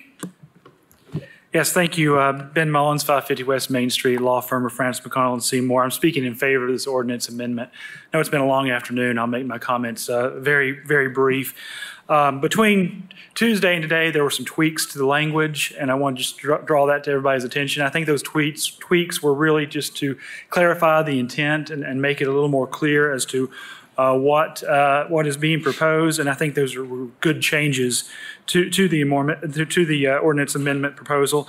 And I really want to take this opportunity to thank Director Brooks and thank Ms. Portier for all of their work on this, and they've been very patient as I've been bugging them about this for several months, trying to work through these issues, and it really gave I think an opportunity for people in the development community to also work with Mr. Murphy in the Knox County Planning Alliance and Commissioner Frazier, who sent this back to Planning Commission from County Commission for some work.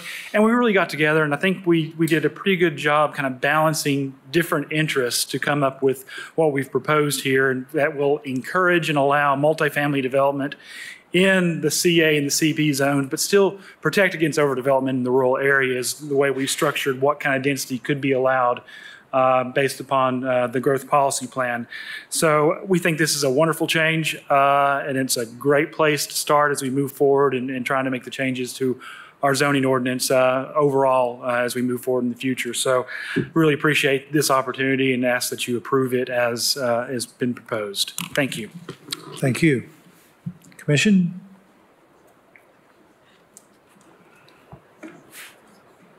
Commissioner Huber.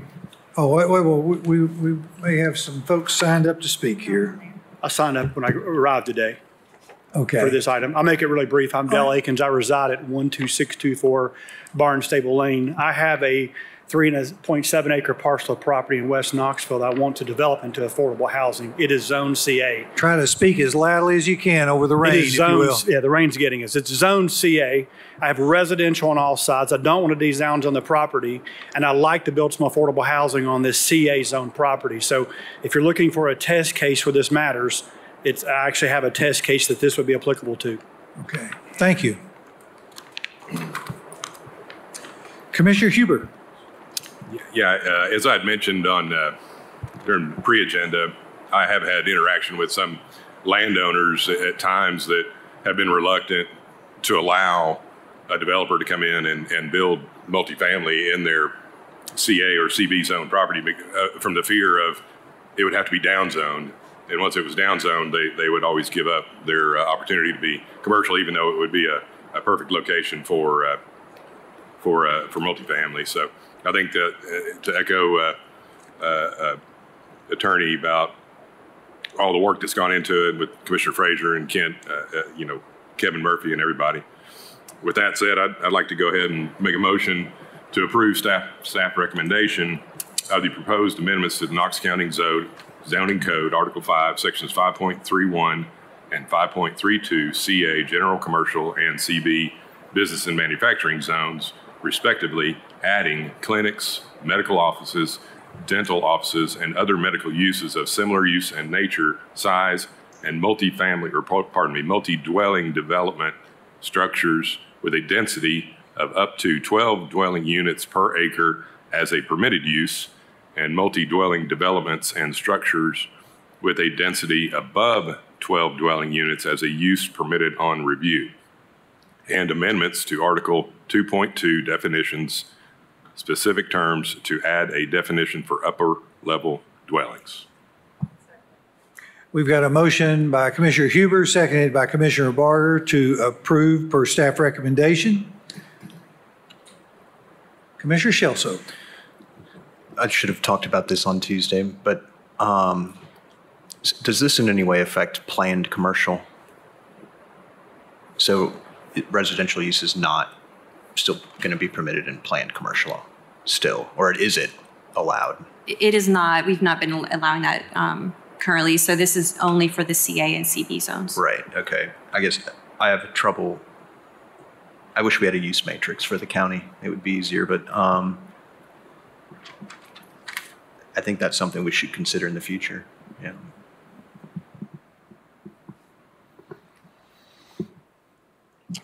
Seeing no other lights, all in favor say aye. Any opposed? Motion carries.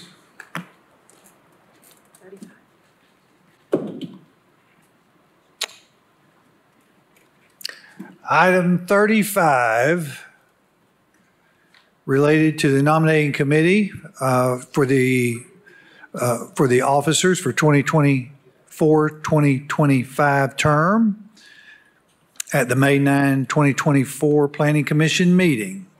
I have asked Commissioner Levinson to chair that committee along with Commissioner Shelso and Commissioner Boyer. So if you guys will handle that nominating, be a part of that nominating committee, I would appreciate that. All right. What's next? 40? No, 39. Oh, 39. You got a slip sheet for me? We got one off consent, 39. Okay, thank you. All right, next is item 39. Applicant Dream House Construction LLC. Location, south side of Middlebrook Pike, west side of Connie Road. Approximate size of tract, 1.28 acres. Present plan and zoning designation is low-density residential, RN2. Proposed plan designation is medium-density residential. Existing land use, agricultural, forestry, and vacant land. Staff recommendation, this will be 3 motions. The recommendations, motion 1, approve the sector plan amendment to the MDR land use classification because it is consistent with the surrounding development.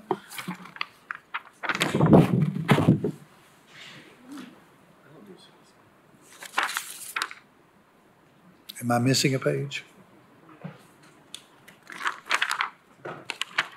Thank you.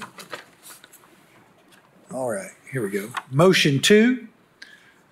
Staff recommendation, approve the 1-year plan amendment to the MDR land use classification because it is consistent with the surrounding development.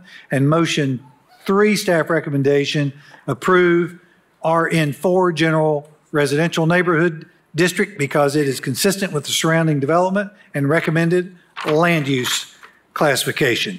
Is the applicant present? Yes, Sean Smith, Dream House Construction, 9051 Executive Park Drive, Suite 201, Knoxville, 37923. All right, thank you. Do we have opposition? We do have opposition. All right. And this is, we have, okay, all right. All right, if you'll state your name and address, please. Yes, I'm Jim Price, 848 Bennett Place, Knoxville, Tennessee. Our lot backs up to the property that is the subject of this request, and I'm here not only on behalf of my family, but also the West Hills Community Association and the Bennett Place Homeowners Association. What we are requesting at this time, because there has been no development plan presented, that there be a postponement of the decision on these requested applications for us to have an opportunity to speak with the developer to understand what it is that is being proposed so that we can make a reasoned decision on where we stand. That is our request at this time. Thank you. Thank you. Okay, Mr. Hines? Yeah. Yes. John Hines, 6908 Stockton Drive, Knoxville, 37909. And I'm also here on behalf of West Hills Community Association. I think we have 1,400 residents, residential households in our neighborhood.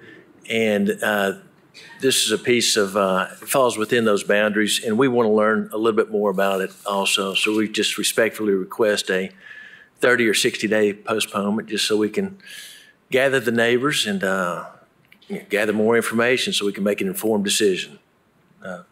Just, how we feel about it. So that's it. Thank you. Thank you.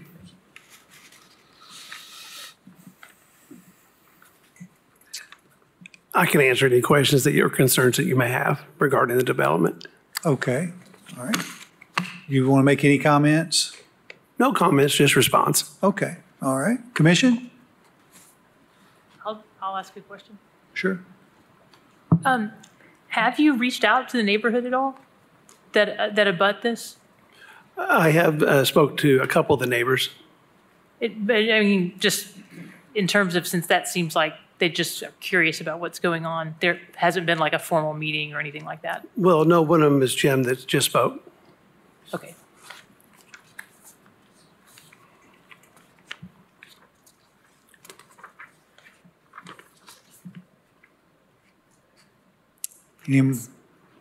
Commissioner Higgins.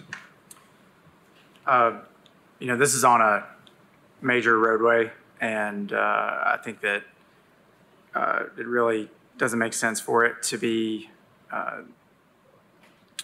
low-density residential on a arterial road like that. So I'll make a motion to approve this sector plan amendment to MDR land use classification because it is consistent with the surrounding development. Second. All right, we have a motion to approve. Sorry, I'm working off multiple pages here. Approve the sector plan amendment to MDR and land use classification because it's consistent with surrounding development, and that motion was made by Commissioner Higgins, seconded by Commissioner Shelso. And seeing no other lights, all in favor say aye. Aye. Any opposed? Motion carries. Make a motion to approve the one-year plan amendment per staff's recommendation. Second. We've got a motion by Commissioner Higgins, seconded by Commissioner Shelso to approve the one-year plan amendment to medium-density residential land use classification because it's consistent with surrounding development. Seeing no other lights, all in favor say aye. Aye. Any opposed? Motion carries. Make a motion, we rezone from RN2 to RN4 per staff's recommendation. Second. We have a motion by Commissioner Higgins, seconded by Commissioner Shelso to approve RN4 per staff recommendation. Seeing no other lights, all in favor say aye. Aye. Any opposed? No. We have one no. Motion carries.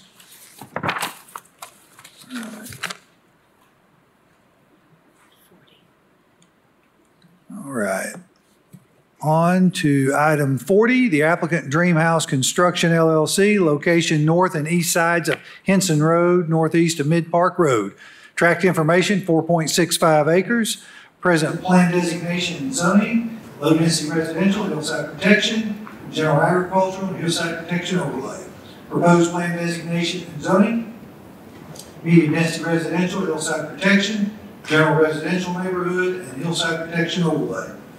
Existing land use, agricultural, forestry, and vacant land. This will require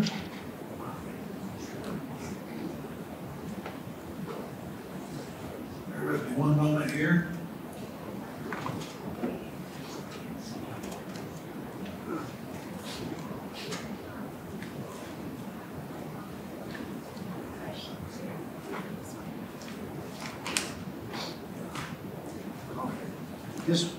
This will require 3 motions.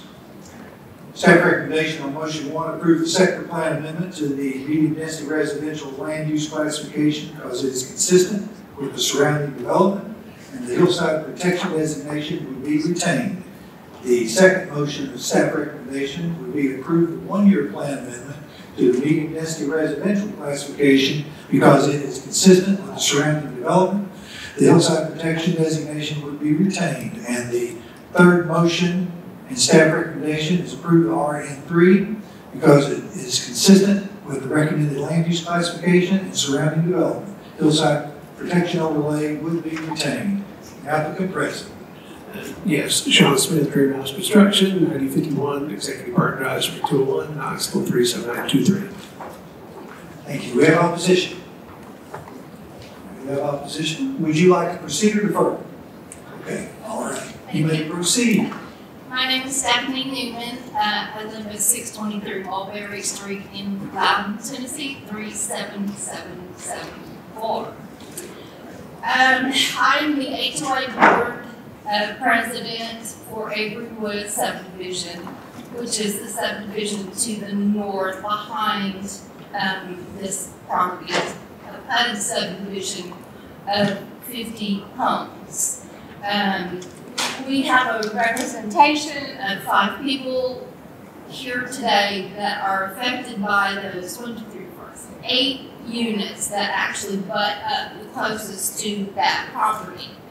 Now, behind those homes are major drainage issues. Some of them have retaining walls. Behind that retaining wall, it just goes up straight on the proposed property, which is nothing but a big hill that starts at the top and comes down towards Henson Road. And we have we haven't spoken with the developer. They've not approached us. Our biggest questions are regarding drainage.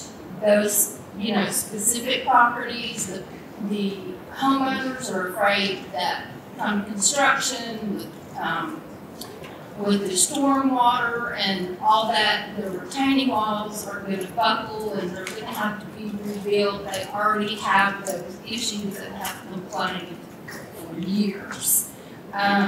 The other thing that we would like to see basically is a concept plan. I mean, they want to change the rezoning from the low density to the medium density. And on 4 acres, how many are they going to build and what are they planning on building? I don't think they can do apartments, but as far as duplexes, single homes, townhouses, but we would like to know what their plan is before we can actually say, yes, we approve, or no, we still have issues with this.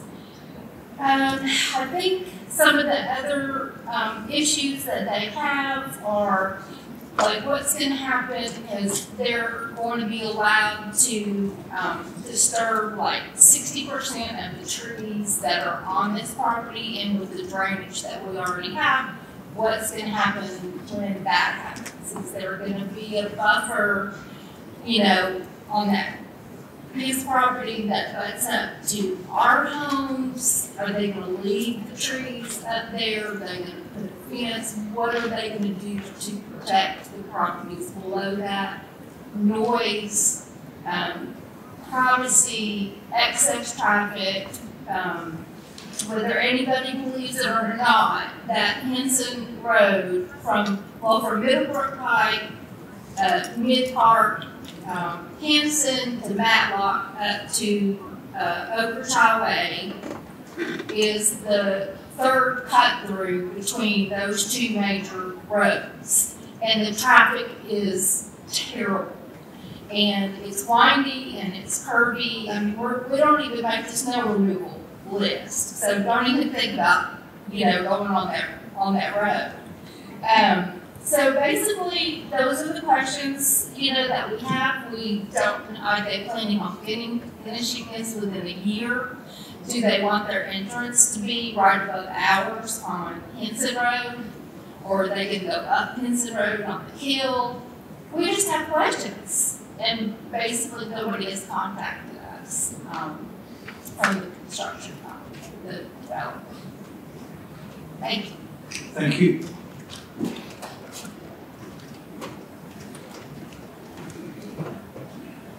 I can answer any questions or respond. Okay. Any concerns. Okay, thank you. Commission? Commissioner Adams? Will we get to see this? I'm thinking about this in relationship to the buffers and the trees retained and that sort of thing. Will we get to see this again based upon the request? Probably not. Would you like to comment on that? Yes, so townhouse is approved by special use, so that will come to this board. And single family and duplexes are permitted by right, but on a subdivision of 6 or more but would require a concept plan, and that would require to come to this board. So, I'm sorry. So the only case they will not come back to this body is if they have townhouse, single family or duplexes on up to 5 lots. Any other cases, and they will have to come back. okay, but because this is in the city, we can't do conditional zoning. That is correct. For the applicant, what are your plans in terms of the, are you planning on denuding that entire lot where you're not engaged with the hillside? Well, our plans are to develop within the requirements of the zoning that's approved. So we have not developed, we're going to develop based on what the commission allows us to do with a zoning change, assuming they were to change something from A, and then we'll work from there. But in, regardless of how intense you develop, you don't currently have any plan to preserve some of the existing tree buffer. Is that a correct statement? Well, I haven't even thought anything about the development at all, to be honest with you, other than single-family residential. That would be the scope at this point. Something that would be in harmony with the area, and not to over-improve and not to under-improve, so in harmony. I would just ask and encourage you to consider the landscape that is there currently, and as you develop your plans, consider leaving as much of that as you can. Of the landscape? Yes, I can't make a condition for that, so I'm just encouraging you to consider the landscape and the trees that are there, and those that can be left to keep it there. Well, I'm a tree hugger, and I've done many petitions to save trees, so I assure you we would definitely be developing in that manner. Commissioner Mize.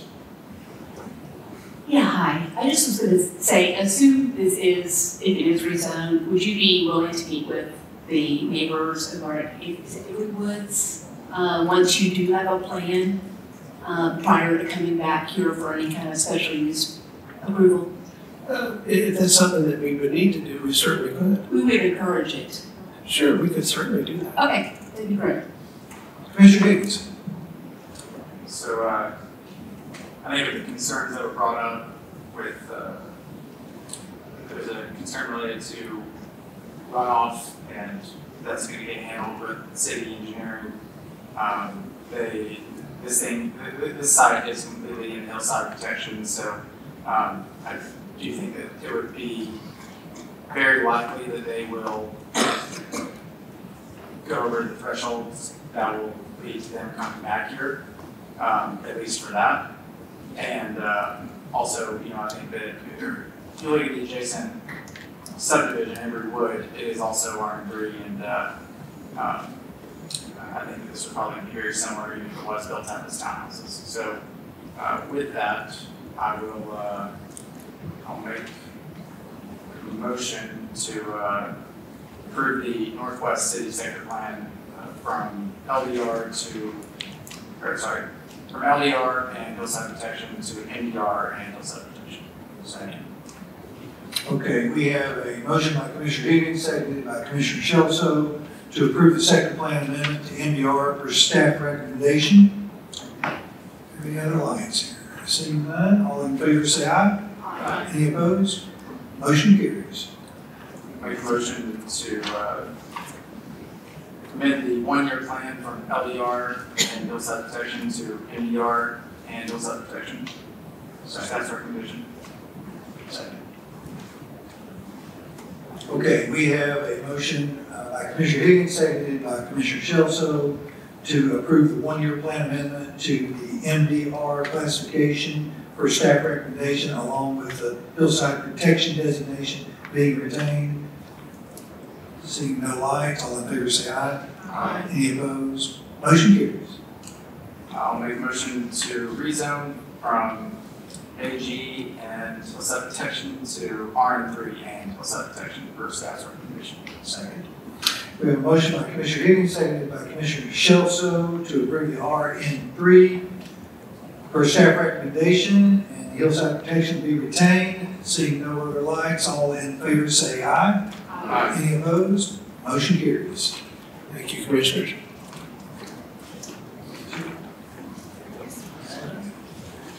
On to item 42.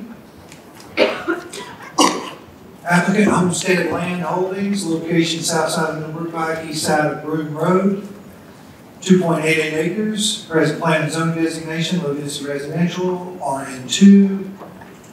Proposed plan designation, MDRO, medium density residential office. Existing land use, single family residential, agricultural, forestry, and vacant land. This will require 3 motions.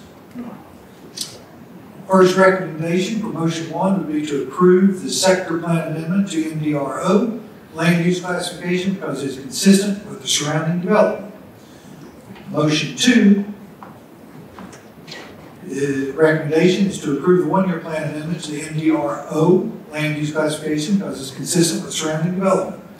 Motion 3, recommendation, approve the RN5 district because it's consistent with surrounding development and the intent of the zoning district.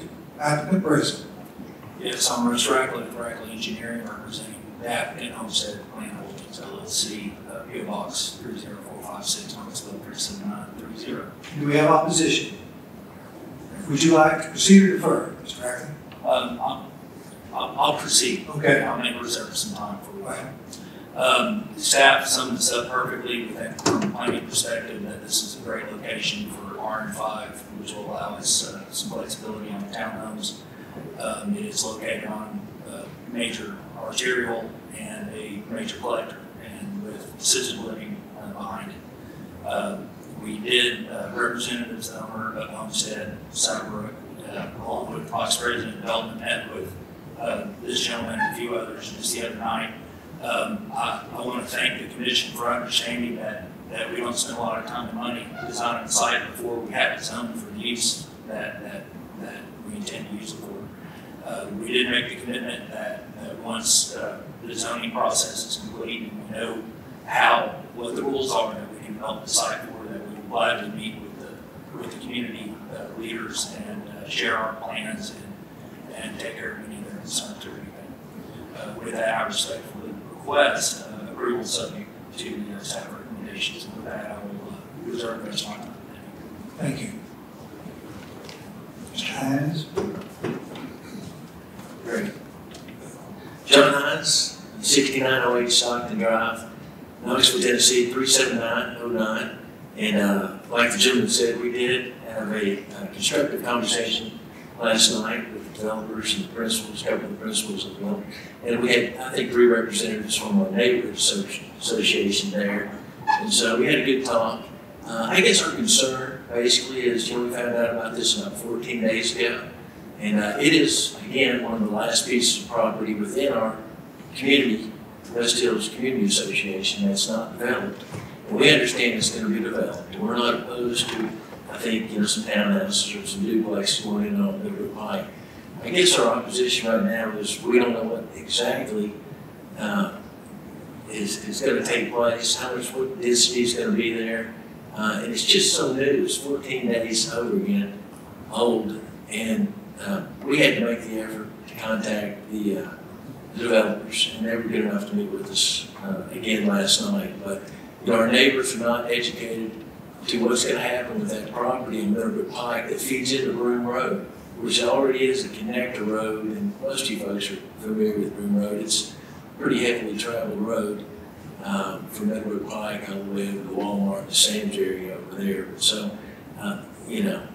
we're just simply asking for 30 to 60 days, something that we can meet. We're going to have 2 more community association meetings, one in May, one in June, and we'd like to just gather the neighborhood and say, hey, this is going to happen. So, it's a simple request, and so that's why I'm here tonight. While I respect greatly his concerns, it also leads to the point that as much time, a postponement accomplishes nothing, because even if the rezoning goes through, we still may not buy this property. And now all that postponement and time that they'll meet with us for our plans, the zoning is the zoning. That's why those intimate conversations on uses after a plan is developed, which happens after the property is zoned for a specific use. So again, with that, I just respectfully ask approval subject to staff recommendations. And we have a commitment, and the owner of Southbrook lives in West Hills, in Knoxville, has 10 years. So we will have outreach with them once the property, assuming it gets rezoned and gets through city council and we develop a plan. That's where we'll meet with them and be able to show them exactly what we're going to do. We're not trying to hide anything. There's a process to this. And a postponement at rezoning to get to know the developer or his plans is really just a tactic for delay, because the developer can change, the developer's plans can change. Rezoning is rezoning, it stands on its own, and anything can be done on that property within the requirements of the zoning that exists on it. Thank you. Commissioner Higgins. Thank you. Similar to previous case, this is right on Millbrook Pike. I drive by this weekly, and I think that I'll be relieved to see something. I feel like the for sale sign's been up there for a very long time, as long as I can remember. It seems like on this property, I think that to complete Millbrook in this area, there is a lot of higher density all around it, and I think it just makes sense to do this. So with that, I'll make some motions. I'll make a motion to amend the Northwest City Sector Plan from LDR to MDR/O for staff's recommendation. Second. We have a motion from Commissioner Higgins, seconded by Commissioner Shelso, to approve the sector plan amendment to MDRO, land use classification, for staff recommendation. Commissioner Adams. I'd like to talk before the rezoning. Sure. Okay. All right. Seeing no other lights, all in favor say aye. Aye. Any opposed? Motion carries. I'll make a motion to amend the one-year plan, this location, from LDR to MDRO for staff's recommendation. Second. Okay, we have a motion to approve the one-year plan amendment to MDRO for staff recommendation by Commissioner Higgins, seconded by Commissioner Shelso. Commissioner Adams, would you like to speak on that? Okay, all right. Okay, seeing no other lights, all in favor say aye. Aye. Any opposed? Motion carries. I'll go ahead and make a motion for rezoning from RN2 to RN5 for staff's recommendation. Second. We have a motion by Commissioner Higgins, seconded by Commissioner Shelso, to approve RN5 district because it is consistent with the surrounding development and intent of the zoning district. And before we vote, we're going to hear from Commissioner Adams. Thank you.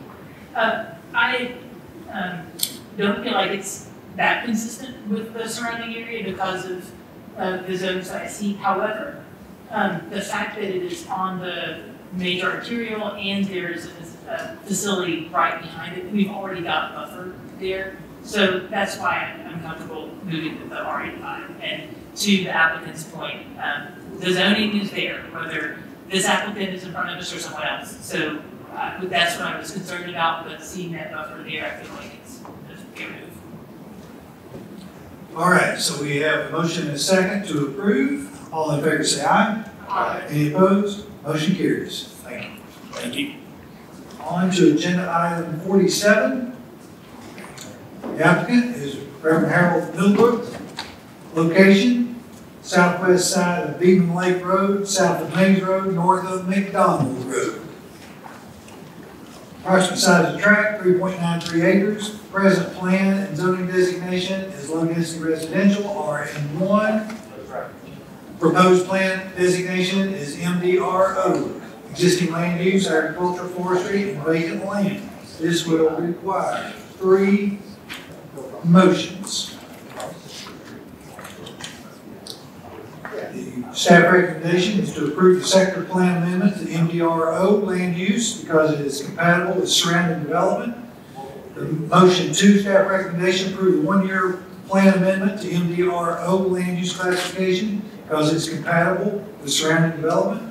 And motion 3, staff recommendation, approve the RN5 district because it is consistent with recommended land use classification and surrounding developments. I see the applicant is before us. If you'll state your name and address, Reverend Middlebrook. I am Harold Middlebrook, 2334 Dandridge Avenue, Knoxville, Tennessee, 37915. Thank you. Do we have opposition? Okay, we have some folks signed up to speak. Would you like to proceed or defer, Reverend Middlebrook? We'll let the opposition speak. All right, thank you.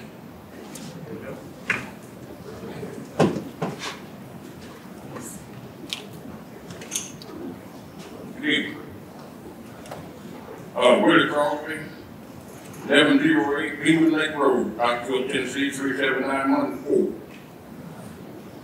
I've been living on Beaman Lake Road since 1974. I'm the 3rd oldest landowner on Beaman Lake Road. First of all, I'm not opposed to that building. Here's what I'm opposed to. The road, somewhere, somebody in the staff said this road is 18 foot wide. Now, I've made my living welding and pipe fitting. I admit, I missed a few measurements, you know, inch or 2, but I never missed no 2 foot. I made that road from my house down to McDonald Road. The widest part on it is 16 foot from my house south to McDonald Road. In the, I'm gonna say the last 3 years, going north on Beaman Lake Road where the park is at, I almost, well, me, head on in this one curve. I guess you own the government map where you can look at it and see. Not only that, it's been several years back, the city of Knoxville, my driveway, I come in to work one evening, where there's a big gas out of the corner of my driveway. Right across from where they want to put, you know, from almost right across the street. There's a big gas that I didn't know down where.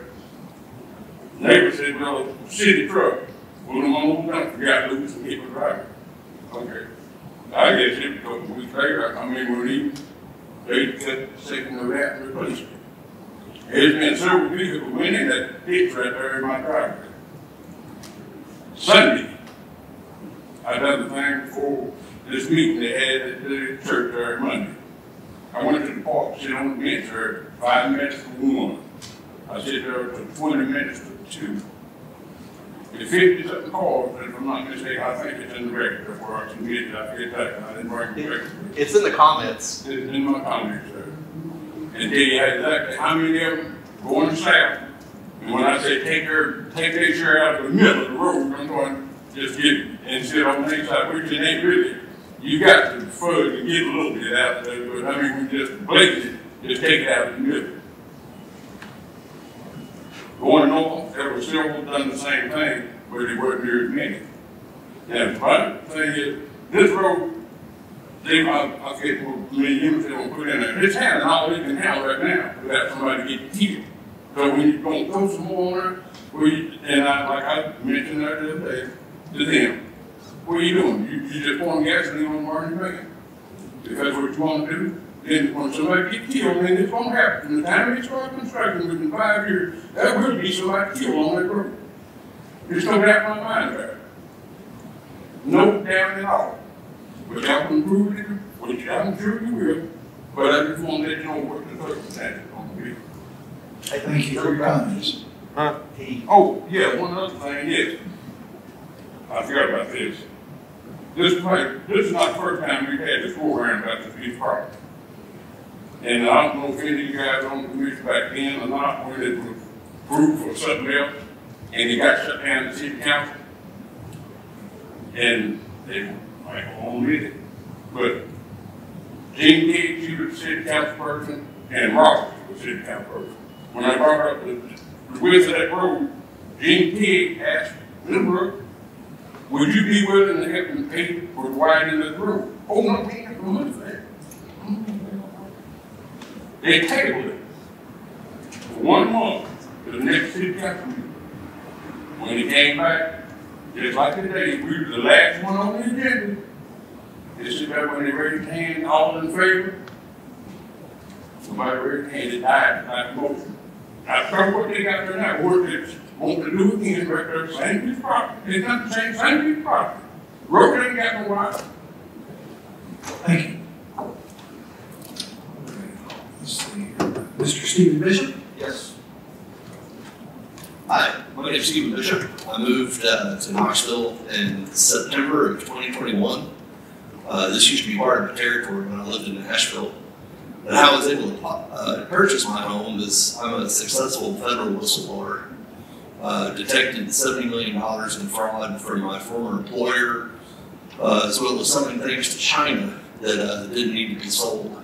And the end result of this is I stopped the Chinese from reading our military's email on the DISA network, if anybody knows what that is, as well as listening to phone calls. My background is in telecommunications. Anyway, I do have a couple of questions before I get into this. From the time that the signs are placed on the street, and how much, or I'm sorry, how long is the time from the filing date to putting signs on the street?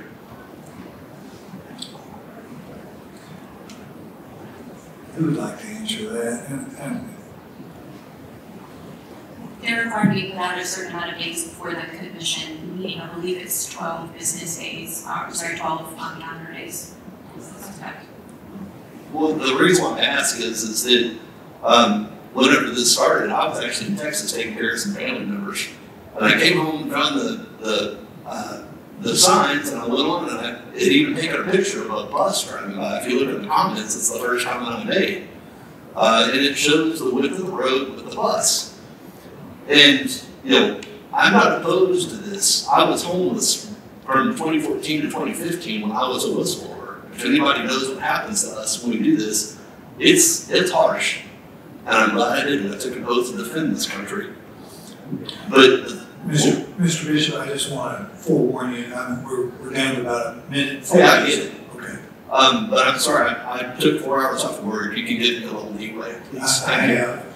The opposition gets a total of 5 minutes, and I've extended to 8. So anyway, the bottom line is that since my time living here, I've seen residents from Golden Age driving their disability scooters up the street.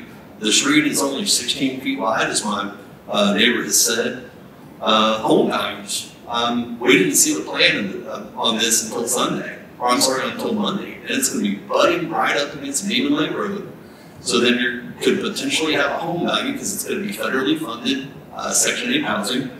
And you know, it's just basically not safe. So what I'd like to see is either postpone or require the building to be pushed back and have a different ingress or egress method that I've also made in the comments with pictures.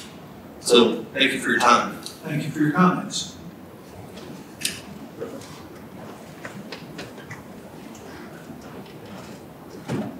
Forgive me for moving slow, I made it too.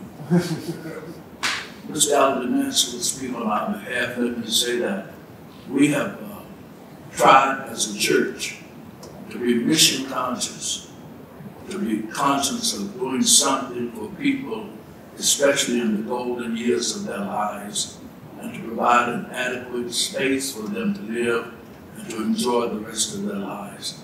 We know that there is a need because we have the waiting list, so that all we're trying to do is to serve the community and to help the people in the community. Mr. Nance will speak on that. I can remember Alvin Nance, 1735 Woodhaven Drive, Knoxville, Tennessee, 37914. As Ray Remember said, we're serving as a developer to build this project. We're talking about building 85 units for elderly individuals. As the staff has looked at this proposal, there's an existing 110 units, 101 units that are Golden Age Retirement Village 1 that Reverend Brooklyn built, I think, back in 1982.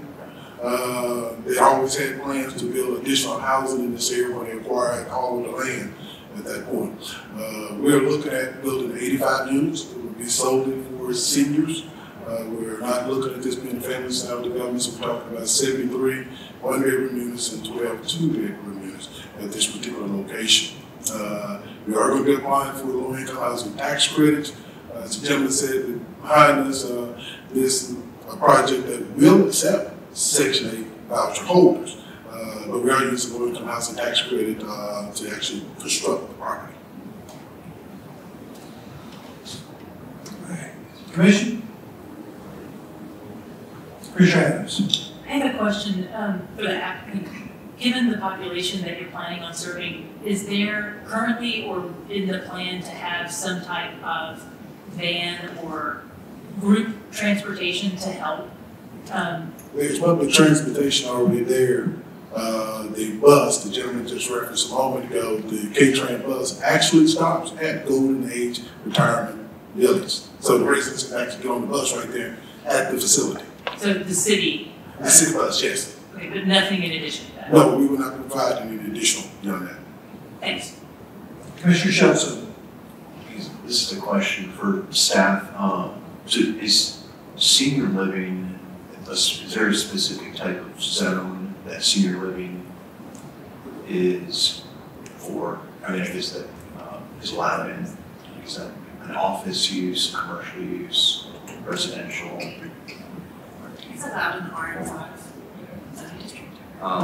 And I guess what I'm trying to understand is, I mean, I see there's R5 very close in the other building, but it does seem to be a little out of place. You've got EN, one property over. So I guess my question is there another zone that's more appropriate for that type of use? Because I think if someone were to come before us and say we want RN5 for multifamily, I think given the road, I think that might not make as much sense. But,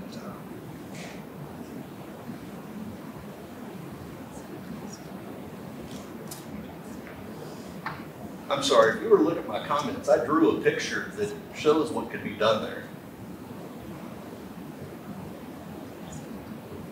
If it's an independent living facility, then that would be the use that is classified as, that's allowed as special use in R3 and R4. It's permitted use in R5, R6, and R7.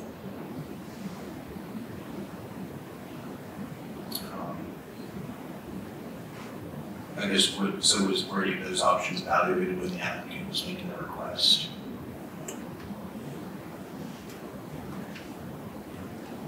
Staff only considered the request of R5 zoning and thought that it would be compatible with other R5 zoning until now and would allow a single development. Okay, thanks. Commissioner Midas. Thank you. My question is for probably engineering as well as maybe Mr. Nance.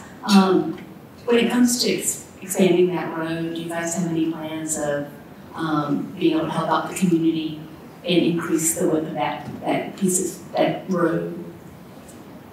We do not have funding to support that. Because I know that sometimes it's, the city's coming in, but maybe the city would help. Up to you. We'll encourage the city to do it. We will accept it. I would like Do you to. want to comment, engineering? I cannot speak for the civil transportation group or the civil or transportation group that may have plans or may not have plans for that area. As far as the development services group, unless they hit a trip generation threshold, would require a traffic impact study, and the traffic impact study would typically trigger any improvements. And even those improvements are usually limited. So it's not going to trip that study, then this development would.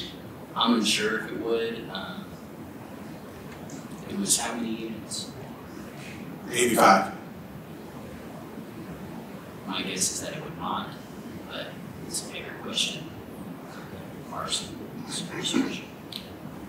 Mr. Nance, I know you guys have overseen some other senior living developments, and you want to comment about the level of traffic at these senior living facilities facilities? Well, you know, as we're required, as we're constructing this, as code requires, you have to provide a certain number of parking spaces at this location. What I will tell you is that most of our senior living facilities, even though there's adequate parking being provided for them, most of those residents do not own a vehicle. There are some that do own vehicles there. But I will also say there are probably family members who are going to be coming and checking on them or seeing about them who will drive to that area. But as far as those particular individuals, I don't think so. I would also go back and say that I do believe because of proximity, where we're talking about building, that the vast majority of the traffic, I think, to our site will come off of McDonald Road, which is about 600 feet from McDonald Road. Sir, you can't guarantee that. And you ought to see the intersection at McDonald Road and Beeman Lake. It's completely coming apart because of the buses.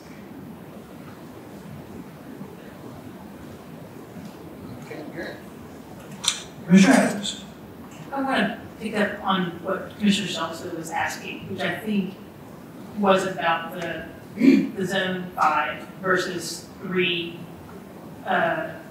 which, is there anything that this opportunity can do in 5 that it wouldn't be able to do in 3 by special right if it was independent living? The plan still would be functional, right?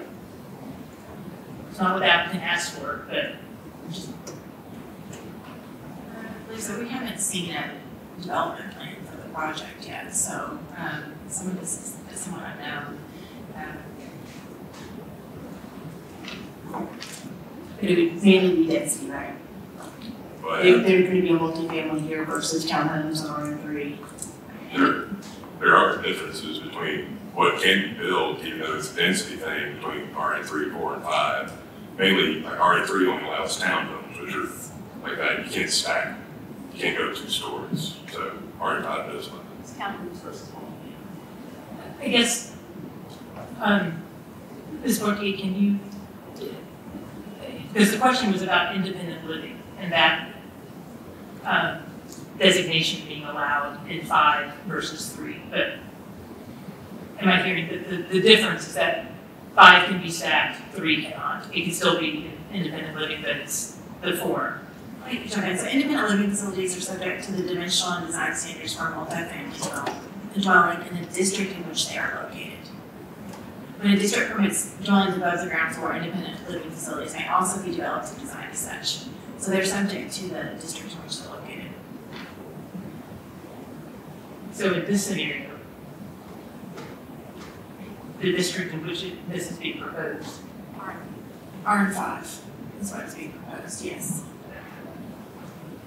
What are the dimensional standards for RM3 for independent living?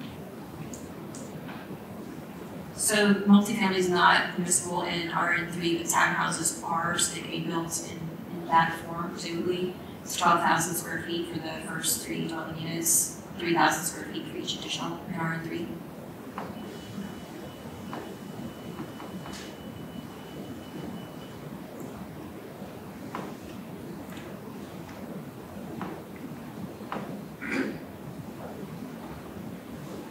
Mr. Fortier, would you like to speak? No. Okay. Commissioner Huber. Yeah, I mean, given that this property is already next to an RM5, I do get all the questions of what's going on, but I think RM5 is okay. I mean, I've looked at developing properties under RM3, RM4, and RM5, and there is a distinctive difference between what you can and can't do. I'm also familiar with the programs that we're talking about, which is the low-income housing tax credit, which is very challenging, to say the least. I mean, it's like running a gauntlet. You got to have everything ready and every I dotted, every T crossed, every architecture done, all your bids finalized by contractors, and then you still don't know if you're going to get approved. I'm in favor of moving forward. I think it'd be a good project. It's an immense need we have in Knoxville and Knox County,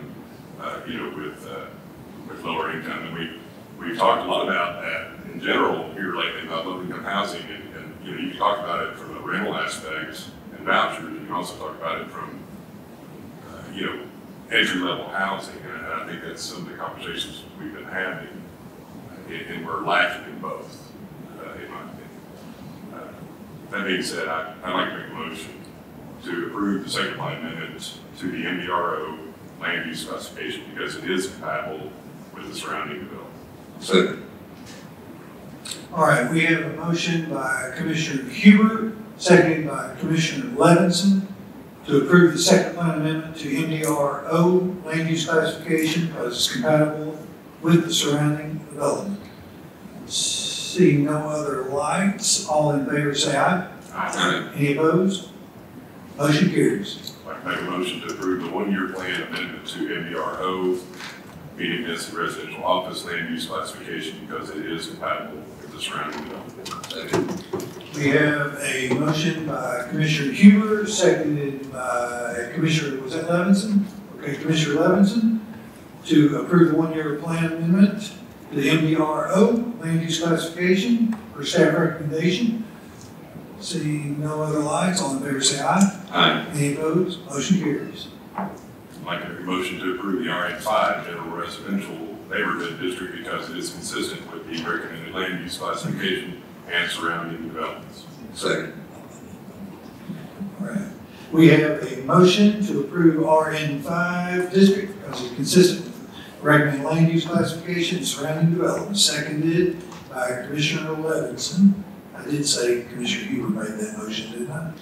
All right. And then I do see some lights on. Commissioner Shelso. Yeah, I just want to say that I think because we know what the project is, I want it to happen, but I really don't quite feel that if we saw this in another type of scenario, it really fits. And so that's kind of why I was trying to get to, is there a different zone that fits, that could be allowed? Because I think if someone came in and developed it as intense as they could, as residential, it really wouldn't fit right now. All right, we have a motion and a second. All in favor say aye. Aye. Any opposed? Motion carries, and it's 5:42, and we, unless commissioners have other business. Let me say thank you on behalf of the people we serve and the people we hope to serve. All right, thank you. We are adjourned.